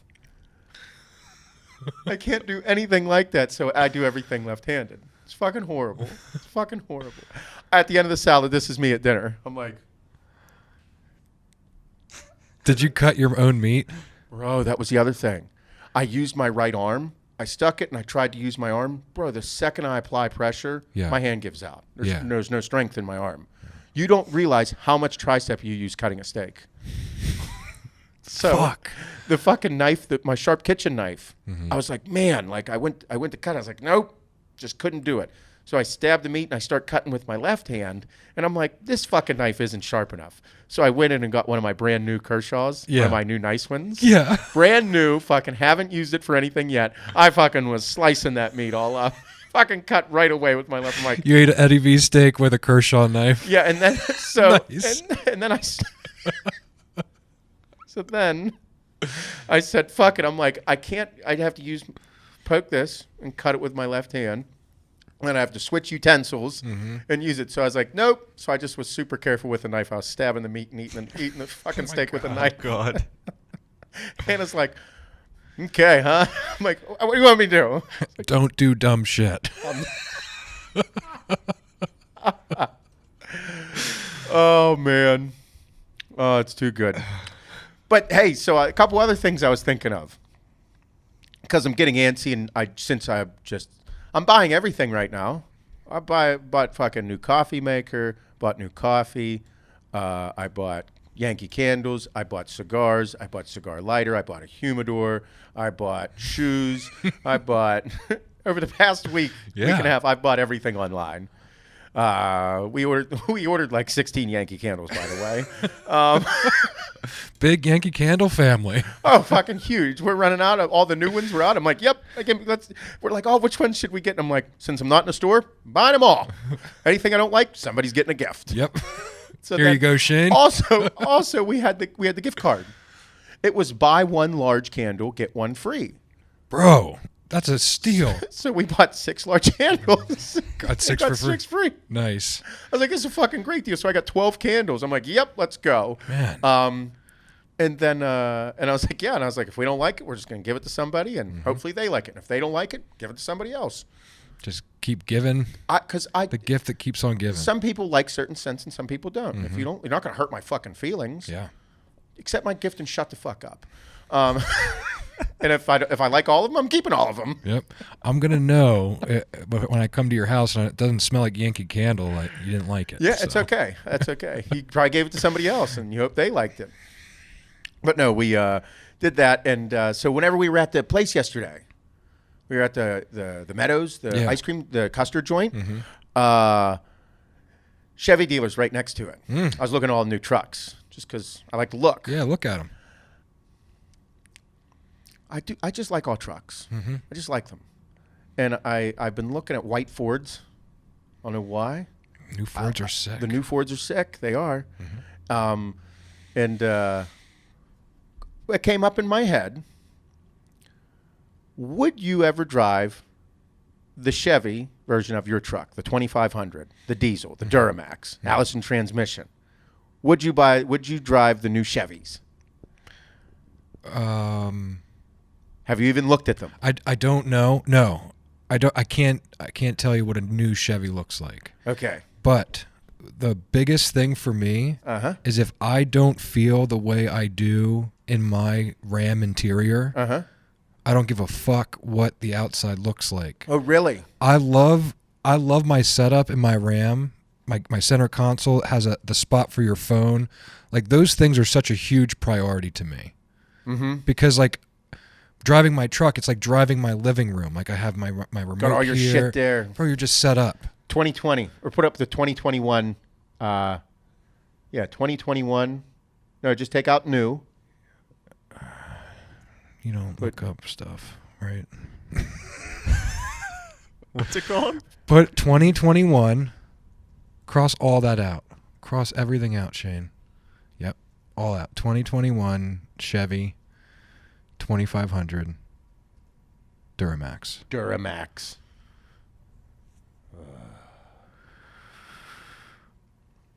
Go down to the red one.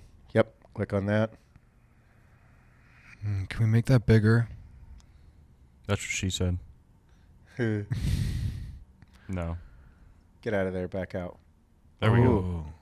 Okay. That's a shitty version of it. It's definitely not the, that's not it. Go back. Get the blackout right there. This one? No, to the right. This one? Yeah. Oh, Yeah. YouTube It's a video. Get out of there. Man. Google Images sucks nowadays. So my thing was this. I like all trucks.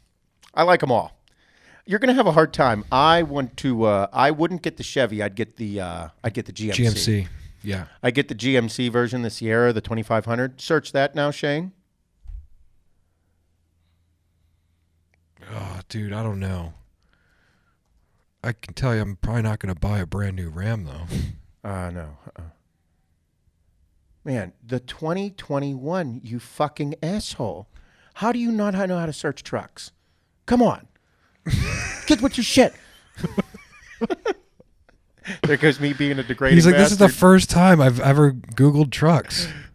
Can you click on that white one on the left? Yep. I don't hate them. I do dislike one thing about them. This is the 2020. That's. I don't But like the still- foot. I don't like the footstool, right there behind the passenger door. I don't fucking like that. Oh, what the fuck? Looks like shit. Looks horrible. Yeah, it's the only thing I don't like about that truck. Bro, you don't need new features on a fucking pickup truck. Stop doing it. Yeah. Oh, hold on there. I mean, that's pretty sick. Yeah, I want to look Pretty at him. sick interior. I want to look at him. I don't like the I don't like the exterior. I want to see if I can get one without the fucking.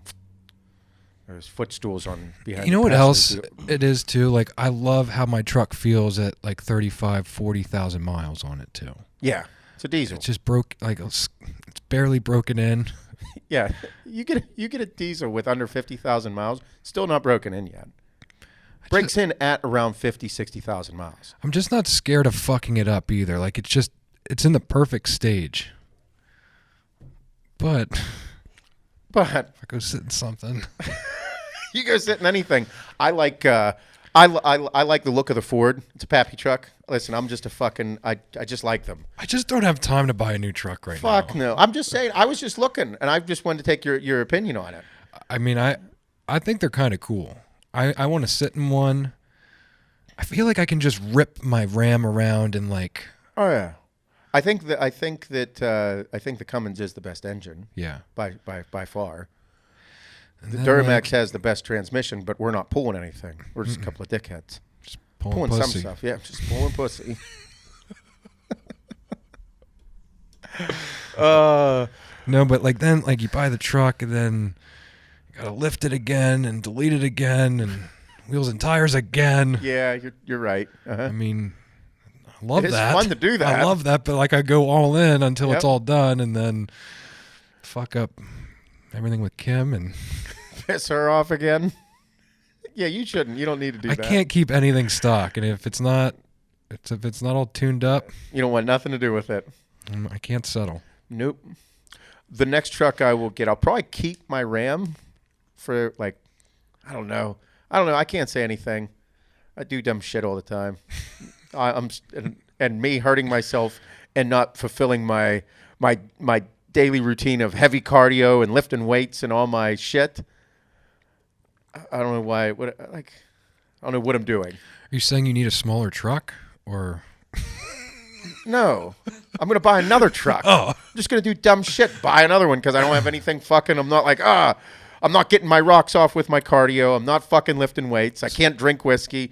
I'm just like So will you have two teams at the house? Yeah, probably. Yeah, I'd probably just keep my Ram because I like it. It's a work truck. I Yep. use it for work. I just Shane, pull up the 2021 Ford F-250. I don't like the look of the new Rams. I don't like the look of them. They don't something weird about them. They don't look Ram-esque. Bro. Which one? This one? Sure, yeah. That's the new blue, right? Yeah. Bro, that's a sick truck.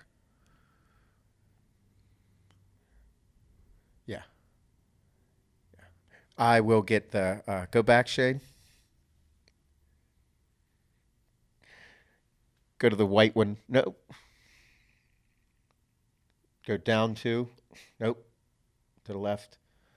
That one. Yep. It's probably what I'll end up getting. I'll go white, chrome, Pappy. The Pappy one. Just clean as fuck. Yeah. You'll see me just driving to work in that, driving around, smoking my cigars, fucking King Ranch edition. That's all I'm doing. Bro, the King Ranch edition is I'll fire. get the King Ranch edition. I'll get the one where I'm just going to do my shit. I know what I want, and I'm just going to fulfill it. I don't know if I need to do it now, but I also I enjoy a good fucking cigar. I enjoy my ride home from work. That's when I want to have my cigar in my nice truck, and that's it. Keep it clean as fuck. Yep. Be like my sports car. I'll just have multiple trucks. Seth just loves trucks. You would be the fucking guy to buy 3 different trucks, 3 different brands. Yeah, I got the Chevy, or I got the GMC, the Ford, and the Dodge. The fuck is wrong with you? I don't know. It just seems like the right thing to do. Just the right thing to own. It's just me. That's it. Yep. That's kind of how I roll, though. I was on Auto Trader this weekend. Were you? Just, looking around. Yeah, we're waiting until the fall to get Hannah's. She with a big family vehicle once they come out. Kim yelled at me so bad. Yeah. Because, she came over and, sat right next to me, and she's like, what? She's like, what are you doing on there? What could you possibly be looking at? I'm like, I don't know. Just enjoying it. It was like a 1980-some, M3. Really? Pretty sweet. Original M3, the first one. I mean, that'd be pretty cool. Fuck yeah, it would. All right. So, we'll end the podcast. Do you have any questions from Barstool Sports? They're all out. Oh, man. They're really bad now. They're really bad. Yeah. They're all out. It's all shit. So, I'll ask one question. Last night, I wasn't able to watch The Last Dance whenever it first aired at 9 o'clock because we started at 9:20, and I was like, oh, fuck. We started it, and then it was too far into the episode. So then the movie Elysium was on. Did you ever see that? No. With Matt Damon? No. Where it's a futuristic movie based in 2154. And all the fucking robots, and Elysium is a different place where they live off the planet. All the people that are rich, all the rich people of the world live on this space station that's like Earth was, and Earth is overpopulated and fucked up and all kind of shit, okay? This isn't the one where he's a biologist or a botanist, right? No, that's The Martian. Oh, yeah. He goes to Mars. And That's a great movie. Yeah. Pretty good. Yeah. So anyway, I was watching this. And with all the shit going on in the world right now, with this crazy agenda of Bill Gates implanting the microchip into us and us being able to have them being able to track us and us being able to use this microchip for everything. Everything about us will be on this microchip. And also we'll be able to fucking purchase things with it, all this, the future. Yeah. So I was watching that movie, and it dawned on me. I want your 2 opinions on this. Mm-hmm. This will be our question for the day, and throw out all your inhibitions. Throw out your politics, throw out your mind, throw out all this bullshit, and just kind of flow with it. I feel like this is a big-time stoner conversation, by the way. I'm in. I feel like I should get high, and Shane should be pretty stoned up real bit, too. So, the future. Whenever you... Good pull. Got to get into it. Yep. Right now, with everything that's going on, okay, and you're starting to see these agendas, and you're starting to see the agendas from the elitists, and them saying mass vaccinations, and China's doing these things where they're doing all these different mind control techniques and having the ability to know what everybody is doing everywhere they're doing, tracking them, They already do it with this phone. I mean, you say fucking anything on here, that ad's going to pop up on Facebook. You're going to see it on Google. They track us through this. They can listen to it through this. They implant a chip similar to it. They're going to track us and do the same thing. I get it. Control. In that movie, that's what it is. Okay? All of it's there. And I was like, that's kind of why I wanted to watch it, because I wanted to see on a futuristic-based movie how much correlation there is, or how much relation there is. Yeah. In the futuristic movies, we have it and we watch them.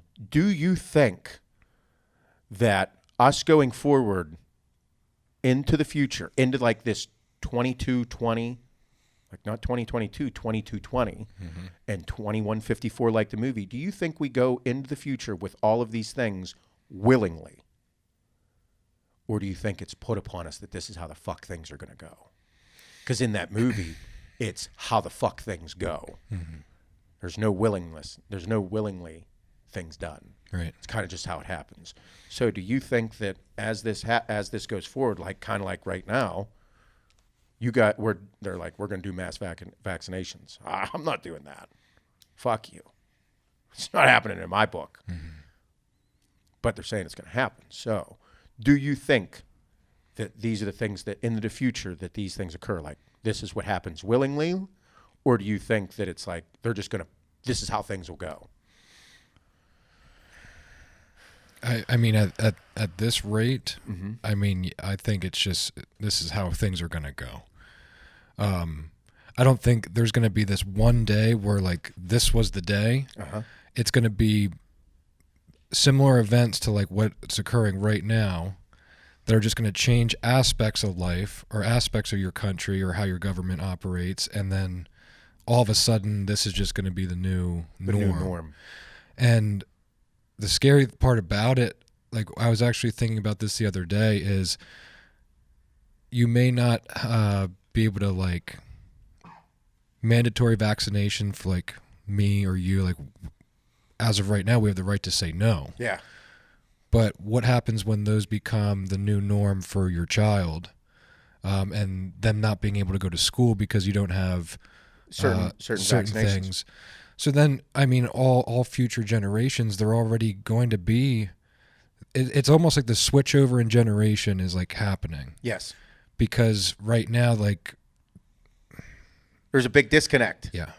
And there's been so much change in the last, since like my dad's generation to ours, to our kids, to your kids. Yep. That's what I'm getting at. Yeah. It freaked me out when I was watching it last night, and I wrote it down in my notes, and I'm like, holy fuck, like, I do see it occurring, like things will just happen little by little. And whenever you're looking that far into it, 2154, bro, look how far technology has advanced since 1980. Since 1980 to now. Yeah. Holy fuck, dude. 40 years. Within 40 years, we have went from no cell phones, or like, hey, look, they're going to have this phone in your car phones, to now you have a smartwatch and you can FaceTime anybody and have meetings with 50 people on a Zoom meeting, all seeing them what's going on. So all those movies, the futuristic things were like, they were on a computer and all of a sudden someone's face pops up and they were talking to them via FaceTime. Like, bro, that was that long ago and now it's the norm. Yeah. And then look at all the technology that's happening on the TV, like all these meetings, and just how comments pop up and how you can just watch somebody live and comment about everything. Bro, within 50 years, where are we going to be? We're probably going to be able to almost read each other's minds. We're probably going to be able to, with the help of AI. Nobody even knows where AI is right now. All I know is this thing. Your phone knows more about you than I know about you. Your phone, this thing knows exactly when you look at it. It has so many trackable things. It knows when I look at it. It knows where I go, when I go, what is work, what is home. I've never put home into my phone, but my phone knows when I go home. I've never put work in here. Every morning when I plug this into my truck and start charging it, plug it in, put it in my spot, it says 17 minutes to work. I never put this place as work. This thing knows when I go in here, when I look at it, it knows everything. Mm-hmm. It knows what I like to search. It knows what is I'm more likely to click on, and it's keeping a track on that. You don't know what I do with that. All of these things are just, they're paying attention. They're tracking us. So, and as we go forward, they're collecting information. That's why they say Facebook isn't actually created by Mark Zuckerberg. He's just a puppet. Said it's actually a government thought out process to gather all the information from everybody. Makes sense. Yeah. Makes perfect sense because Facebook knows everything about a certain generation. Like Adeline, she doesn't do Facebook. But Facebook knows everything about you. It knows who your friends are, knows what you like, knows where you live, knows where you went to high school, knows where you went to college, knows your jobs, knows all your pictures. Hey, look, let's do Throwback Thursday. Throwback Thursday to pictures that were never on the internet that are now on the internet for facial recognition reasons. All those things. Let's see what you look like and how you evolved. Let's see where this was. There's a ton of shit. So like, all these, all the bullshit about Zuckerberg and Facebook and all the, all the things that they retrieve from our accounts, whatever. A lot of bad people or a lot of bad things being said. So like, how do you feel about someone like Elon Musk? Like, what is your opinion on someone like that generally seems like he's just trying to do things that better? Okay. I think... Do you know what I'm trying to get at there? Absolutely. All right. I don't consider myself to be a conspiracy theorist. I don't like that term just simply because I'd consider myself a critical thinker. I'm going to question everything from now on. You just because you tell me it's this way, I'm going to be like, fuck you, dude. Let's go. Just because in business you have to do that. To be successful, you can't just take everything for surface level value. Fuck off. So, but I do believe there's people that have good intentions and bad intentions in life. All right? There's people with agendas and there's people that are easily controlled and all this. Elon Musk, with how he presents himself and what he does, I think he is genuinely just a whole different type of person. Yeah. I don't think that he has a ton of bad intentions, but I don't think that all of the things that he creates or is making is going to be used for good intentions. Like a big thing with him is AI. He was talking about it on Joe Rogan, how far advanced AI is becoming. Yeah. Well, the further it gets advanced and the further we go with technology, that means more and more people will find out about it, but that doesn't mean that it won't be used for good. So I believe some of the things that he's talking about, like different implants being put on people, I can't remember. Did you hear anything about it? No. Okay, so apparently you're going to be able to put a chip on somebody, like cut a piece of your brain out, cut a piece of your head out, be able to put a chip, like a chip this size, onto your skull and onto your brain, and it will be able to make your brain function. So say someone that was a quadriplegic, that was unable to move, they're advancing technology so far that he'll be able to install this onto you, and then you'll be able to have full function of your body again. People that have problems with seeing, people that have anything to do with your body, you'll be able to fix it. That's how far this is going. All right? That's pretty fucking heavy shit. I don't know a whole lot about it. But now, it sounds like that's a really good idea to cure problems. But let's go ahead on the other side. If that falls into the wrong hands...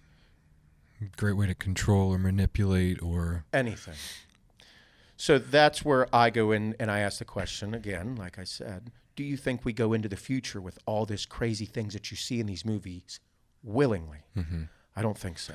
I don't think so either. The reason I brought up Elon is because I just have this vision of him of being the dude of the future, or his theories or his tech of the future that may make everything a better place and may rid of some of this other bullshit and these other big world problems. Like people like him, not necessarily him. Oh yeah. You know what I mean? I feel like there's a definite weird agenda that we don't know about with everything, But then there's also another side of like, Well, that's just intentions. yeah, I don't know enough about Elon Musk. I didn't study him. I don't know much about him. I know that I a lot of people don't like him because he's probably a prick too. just feel like he's an alien. Oh, definitely. He definitely thinks he's different.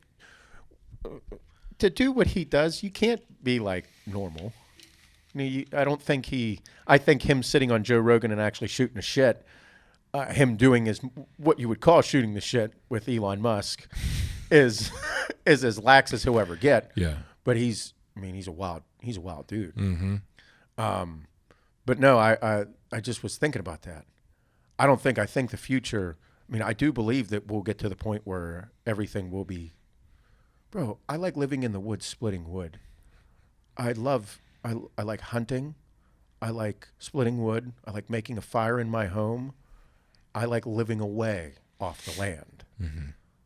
I love that. That's not the way of the future. So for me, and many of the people that follow us look at it and be like, man, that's crazy. But in the future, it's no. I do believe we're going to get to the point because AI, like, bro, it's going to get so far and AI will be smarter than you. It will be. It will get to the point where it thinks faster. I mean, it already does. It already does. It's been here. It's been here. Yeah. It's just a matter of putting it into people and them tracking us. That a lot of people are like, fuck you. But I mean, in the movies, you see it. I think it's going to happen. I think 200 years from now, fuck yeah. 200 years from now, it's not going to be like it is. They can already produce. They're already ruining the farming community. So I think it's going to be pretty crazy. But I don't think we're going to do it willingly as a people. I think that's part of the whole process of the big giant world agenda. Mm-hmm. Man, I'm telling you, watch some futuristic movies, and it was blowing my mind last night because Matt Damon in the movie, like all the things that were going on, he was like a regular guy, like we would be, in this futuristic setting. It seemed like, and it was just fucking wild, all the shit, wild. Yeah, I never saw it. No, it wasn't a highly rated movie. I'll check it out. Might suck in a lot of people's opinion, but it got my attention going. Yeah. Got my attention going, and I was like, yep, could be wild in the future. I'll be long gone. I'll probably still be trying to fuck under a waterfall, smoking weed, drinking whiskey, chopping wood, cutting grass. I'll be over there cutting grass. I'll be over there cutting grass in the woods. You guys can go to Mars, all right? I'm cool with killing deer and cooking steaks and slapping asses. But that's what's going to take it into the future. It's just different types of people doing different things. Mm-hmm. It takes this entire fucking world of people for this world to turn, you know? Yep. And, it'll go full circle. That's why I just believe everybody should get back to work. It takes everybody for this fucking world to turn. It takes and I don't like seeing people not work. But what's your take, Shane? I think it's a combination of willingness and it being the way. Willingness from an entire community or from just the majority enough to push it forward? Majority enough. Just like people bought iPhones. I want a touchscreen phone. I want to be able to download an app and order pizza. People bought smartwatches. I want to be able to track my fitness and get text messages by just looking at my wrist. So if you're going to be able to put a chip in my head and I could pay for something or turn a light on, I might do it. I don't know. You thought about turning the lights on and the lights turn on. Yeah. That'd be sick. Just like, okay, it's convenient. Like, yeah, the phone tracks you. You're talking to someone about, like, oh, yeah, I want to buy this new game. It just came out. And then you look on your phone, there's an advertisement for the game. Like, fuck, I really want to buy that. So, I don't know. No, you're onto it. Yeah. Keep going. I think it's beneficial, but it's also like it's like the internet. Like, the internet is very helpful. I Google most things. Yeah. It's like everybody else. Look up recipes, like look up directions to a place. You don't even download like maps. We talked about maps like I don't know how many episodes ago. And now you just use your phone for maps. But what happens if it got to the point where you just had to think about it and it would tell you in your head where to go? Exactly. But the internet's also a bad place where there's the black market, there's the dark web and all this other shit. So there's good and bad to everything. But most people can use it for good, I think. But chips are like a different story because that's like mind control and stuff. So I don't know. It can go deeper than just the internet, like you looking shit up. I don't know. I want to turn a light on by just thinking about it. I tell my lights to come on at home. So do I. So I'm one step closer. Yeah. Again, there it is. You tell your lights, you use Alexa. Alexa, Yep. turn Lights the on. office on. It does. Alexa, turn the desk on only. Only turn that on. Mm-hmm. We're getting there. It's Yeah. happening. So that's why I said it's a combination of willingness. Like I want to do that stuff, and then the government's going to be like, okay, well, we're just going to. Well, I think it's already there. Like we want, Yeah. like you said, we want the iPhones, we want everything. But then I'm like, oh man, this thing is definitely fucking listening to me. Yeah. They can do anything they want to me. They probably saw me jerking off with the fucking the webcam on here all the time. Yeah. They could do anything. It's like that movie, The Long Shot. Did you ever see that with Seth Rogen and Charlize Theron? Oh, yeah, yeah. Where they hacked in his phone and used his webcam to watch him jerk off to her. Yeah. Yeah. They used it against him. I'm like, oh, man, they just said they could do that in a movie. They definitely fucking do that. You know how many Yeah. people they have on this thing jerking off? Yeah. They probably have every single fucking guy ever jerking off in like a file. Like, Look up. Here we go. Let's look up fucking Shane. Look up heels jerking off.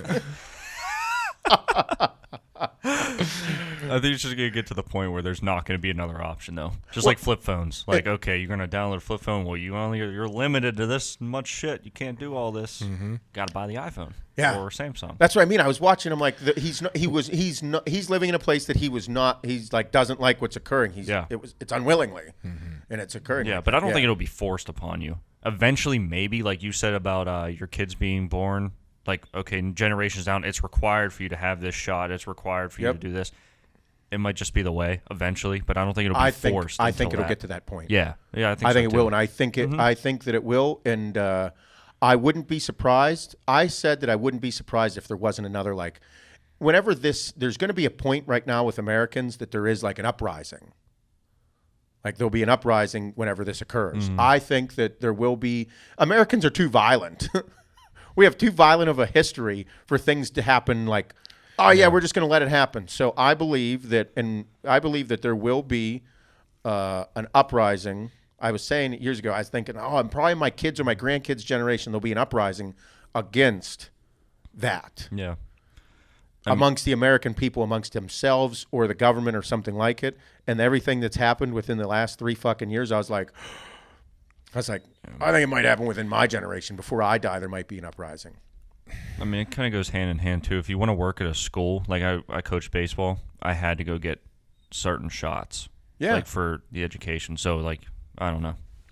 Oh, yeah. Things are required. You have to do a lot. There Yeah. are many things required for certain jobs, for certain tasks. Chickenpox vaccine, you need one of those. Oh, yeah.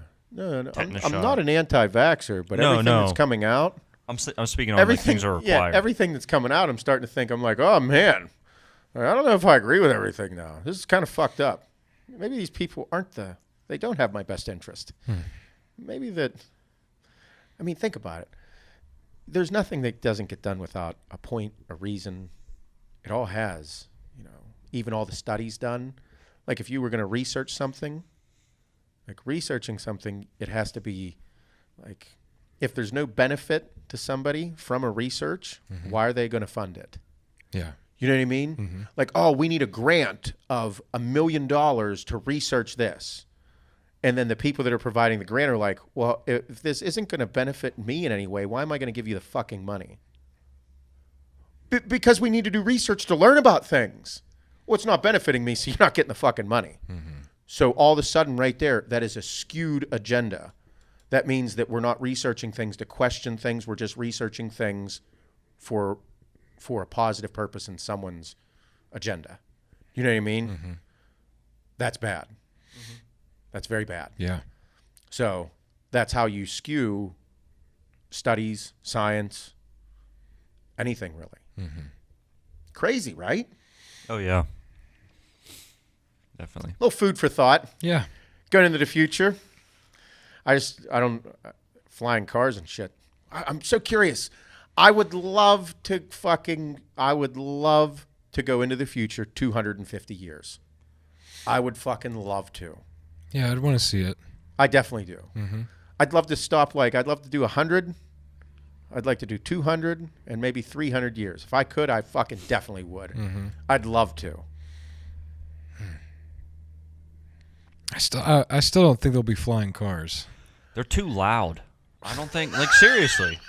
You have to put fucking propellers or shit on those to hold up a car that's thousands of pounds. I don't know. I like driving. You just like motors and tires. Motors, tires, and dits. Yep. I think that we will. And now that they admitted there's aliens and nobody gave a fuck. Yeah. No one cared. Hey, guys! It's on mainstream media. There are aliens. Everybody's like, so when are these murder hornets showing up? You mean Baskin bees? Baskin bees. Apparently they've been here. Apparently they've been here for a while. Yeah, it was just a fucking. I feel like we find everything out like a month or two after. Well, yeah, because they're pushed by the mainstream media as fucking fear mongering, and then everybody's like, "Hold the fuck on, listen, guys, that was here. That's been here. That's been here for a while." What, did you write a letter to me to tell me about it? Yeah, like I waited 2 weeks to hear this news. Did you send a fucking pigeon? So, yeah. Yeah. I just want to be able to play video games like while like wearing goggles and like actually doing the movements. Oh, like that controller. movie. What was that movie called?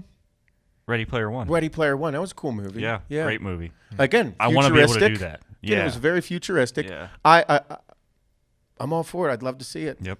Me too. Mm-hmm. You're gonna say something. I don't even know. I don't know what to say. Well, that's the point. We're supposed to not. Your inhibitions are supposed to be out the window it's right just now. so wild. It is. All of this is nothing I ever think about ever. Like I never think about these things. I know, that's why it's fun. I know, it's just wild. I never even, like, I don't ever ponder it ever. Really? Never. Never. Oh, bro, I think about it a I lot. don't think of anything outside of what I have control of most of the time. It's pretty fucking wild. I have completely removed my mind. Oh yeah, from it all. And bro, it's the whole thing that whenever me, you, and Jay used to get all fucking stoned up when we'd get together and do work for the weekend, and we'd be like, how many people actually die every year climbing the Himalaya mountains? Yes, and I love talking about it, but it's something on my own. I never just on your own. You don't think about it. Never. But I like talking about it. Oh yeah, I like completely shutting everything off, like being like, all right, inhibitions out the window. What do I think's going to happen? Like, don't involve anything. What do you think's going to happen? I think it's going to happen. I think that there will be flying cars. I think that aliens do exist. I think that I think that we'll use the technology. That's how technology advances so quickly. I don't know if it's from aliens, but there's no way that at nighttime in the country, there's no light pollution. So there's no light pollution. So whenever you look up at the stars, what do you got there? Pretty big news. What? Like a big headline. What? The Olympia, the announcement. What happened? December 16th through the 20th. That's the Olympia? Olympia heads to Planet Hollywood. Planet Hollywood, December 16th to the 20th. The show just texted it over here. Wow. December. Fuck. Olympia in December. I'm busy. I'll go to Vegas in December. I'd go to Vegas in December. Yeah. Feel a little miserable in winter in Western PA. I'll go to Vegas in December. Man, no shit. Sorry, I just cut you off. No, I was blown away. That's good. That's good news. That is good news. Yeah. Sweet. But no, holy fuck, we've been doing this for a while. I'll close out with the alien thing, like I was just talking about. Mm-hmm. Like I was saying, why do I believe in aliens? And I think they do exist. I don't know too much. I can't go too far because I don't research enough. Just my head thinking. Yeah, bro. When you and I live in a country, there's no light pollution. We look up at the sky. You see all the sky. It's wild. You see all the stars. Mm-hmm. You see everything. Mm-hmm. You come at my house at night, clear night, fucking millions of stars. Yeah. Probably billions, but I can't count that high. Yeah. So I look up and I'm like, look at all these fucking stars. If you mean to tell me that we're the only fucking life form, critically thinking life form out there, bro, you're out of your mind. You have to be, right? Yeah, I think so. Yeah. With as far as everything has come, you look up and you're like, I don't know if we ever see each other or anything like that. But to think that out of everything going on in the entire fucking the galaxy, we're one galaxy. Bro, look at that shit up there. Bro, we're learning about new species of animals every fucking day on our planet. Yeah. In the fucking ocean we know nothing about. We know more about more about space than we do the There's ocean. got to be something up there. Yeah. Has so, to be. And Even if it can't communicate or it doesn't build infrastructure and governments like we do, but something exists. Yeah, for sure. I believe so. Yeah. Yeah. Yeah. And Pluto's a planet. I agree. I like Pluto. I don't know enough about it to comment on it. Saturn's one of my favorite planets. Yeah. Yeah. The rings are going away. I'm sad. Yeah. Really? Yeah. Over time. Mm-hmm. Oh, shit. Yep. I'll be damned. Gravity. Science. Science, physics, astrophysics. How the fuck are people like that into that? How do you teach that? I know. How does one become one and then teach? So you just got done saying like you don't ever think about this shit. Yeah. But meanwhile, you're like, I know probably more about BMW than people that work at BMW. So you care that much about cars, or people that are into woodworking and building things and designing kitchens or plumbing or anything like that. And then you have people that do that and they don't ever think about astrophysics. And then people that are astrophysicists that are like, I know nothing except depressing this handle flushes my toilet. That's as far as I know about plumbing. But meanwhile, they know more about space than anybody on the planet. Yeah. Crazy how the mind works and It how is. incredible it is to be a human being. Yeah. Fucking incredible. That you know more about the fucking space than you do about your toilet and how it flushes. Wait, you can fix that satellite from here. Yes. What? How fucking incredible is the human being? As a human being, I relit our pilot light this weekend. you are on the damn heater. near an HVAC guy. I watched one YouTube video. I get the heat back. Fucking unreal. Yep. Yep. I'll take all the tech. Give it to me. Take it all. Yep. it. But I think it's phenomenal. Blown away by it. I love it. Elon Musk's new kid's going to lead us to Mars. What's his name, by the way? Ash Archangel Musk. Yeah. Pretty fucking cool. Sick. It means something. He didn't even name it. He's fucking. No. No, he had something to do with it. No, his baby mom named it. She was part of the Ash. Oh, Hit- he did the rocket. Yeah, The what is it? A12. A12. A12 Archangel. That's his doing in there. Yeah. Bro, Elon Musk, and then have you seen his significant other? Bro, Aliens. what the fuck is going on? I don't know. How old is he, by the way? I don't know. How right now, Shane? How old is he? Because you've seen that. Have you seen that video from like way back? 48. When he's 48. Yeah. Way back when he got that McLaren. McLaren. It got delivered and it. Yep. Bro, old video, right? Old video. Bro, that looks like really old, and he is crazy young then. Bro, there are things that I get deep into the fucking conspiracy theory stuff. There is a ton of crazy shit in there that I'm like, man, this is going a little far. Yeah. This is going a little fucking far. But then I sit there and think, everybody's just questioning it because that's how I look at it. And I'm like, holy fuck. The things that they say about people in these positions like Elon Musk and Zuckerberg and all this. And I'm like, holy fuck, dude, you guys are in it. And I'm like, what happens if it's true? But because like you just questioned it. He's just fascinating. He's high on my list of someone I'd want to meet. Like just because I just want a piece of him, just me and him. His latest Joe Rogan interview I didn't watch it. is wild. Yeah. Yeah, I'm going to watch it. It's wild. Wild. He says that it's possible that within the next five years, with the chips installed and everything, if you get one of these chips installed in your head, and everything goes as far as it is. He said 5. I mean, that's pretty fucking ambitious. Yeah. That we won't need to speak. You'll be able to just communicate. Like, We'll have a conversation. will we still laugh? Yes. Like, good one. By Yes. not saying it. He said that it would be that within the 5 years of this, that those people would be able to communicate without I gotta speaking. watch it now. Bro.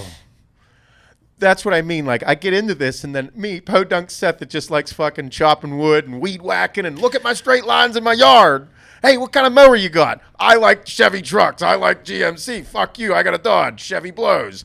That's my mentality. Like the fucking hick, have fun, shoot a deer, slice it open, feed the family, and then you have people that want to fucking communicate without speaking from a fucking microchip put in your head.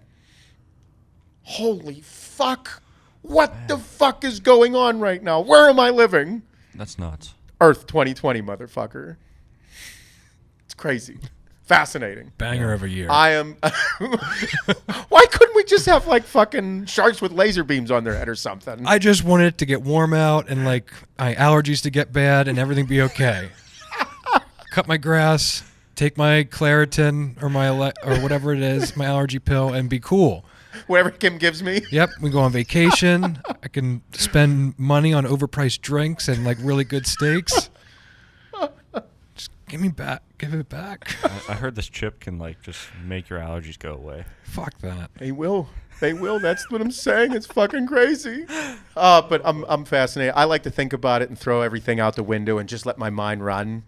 And just relate it back, because I'm fascinated by the human body and the human brain and what we're capable of, and how I've gotten to this position that I'm in, and how other people do the things that they do, and how the fuck my mind does not work like some other people's. Like, there's things that just click in my fucking head. Mm-hmm. Lifting weights, dude, it just fucking works. It just works. Some people are like, I just don't understand it. And I'm like, man, that's crazy. But then they go do something great, and they're like this huge fucking financial analyst looking at numbers and going through it within seconds, or reading at fucking astronomical rates. I can't even fucking I can't read a full book. Fuck you. And they're sick reading a fucking 500-page book in a night. Mm-hmm. The fucking human mind is incredible. It's phenomenal. Mm-hmm. I just like trucks, tits, cutting grass, cool mowers, chainsaws. Yeah. Meanwhile, some people they don't want nothing to do with it. Whiskeys. I'm curious. Like I said, I'd love to fucking fast forward. I'd love to. But I just enjoy life. I hope everybody else does too. Thank you for listening today. Yeah, thank you. Remember that this podcast was brought to you by Hydraulic Whiskey and Cola, brought to you by Axe Sledge Supplements. Whiskey pumps for 10% off. All right, everybody, have a wonderful day. Thank you for listening. Fucking A, slap an ass, love your wife. Call your mom. Tell everybody you love them. Get back to fucking work, baby. Let's go. Bye-bye.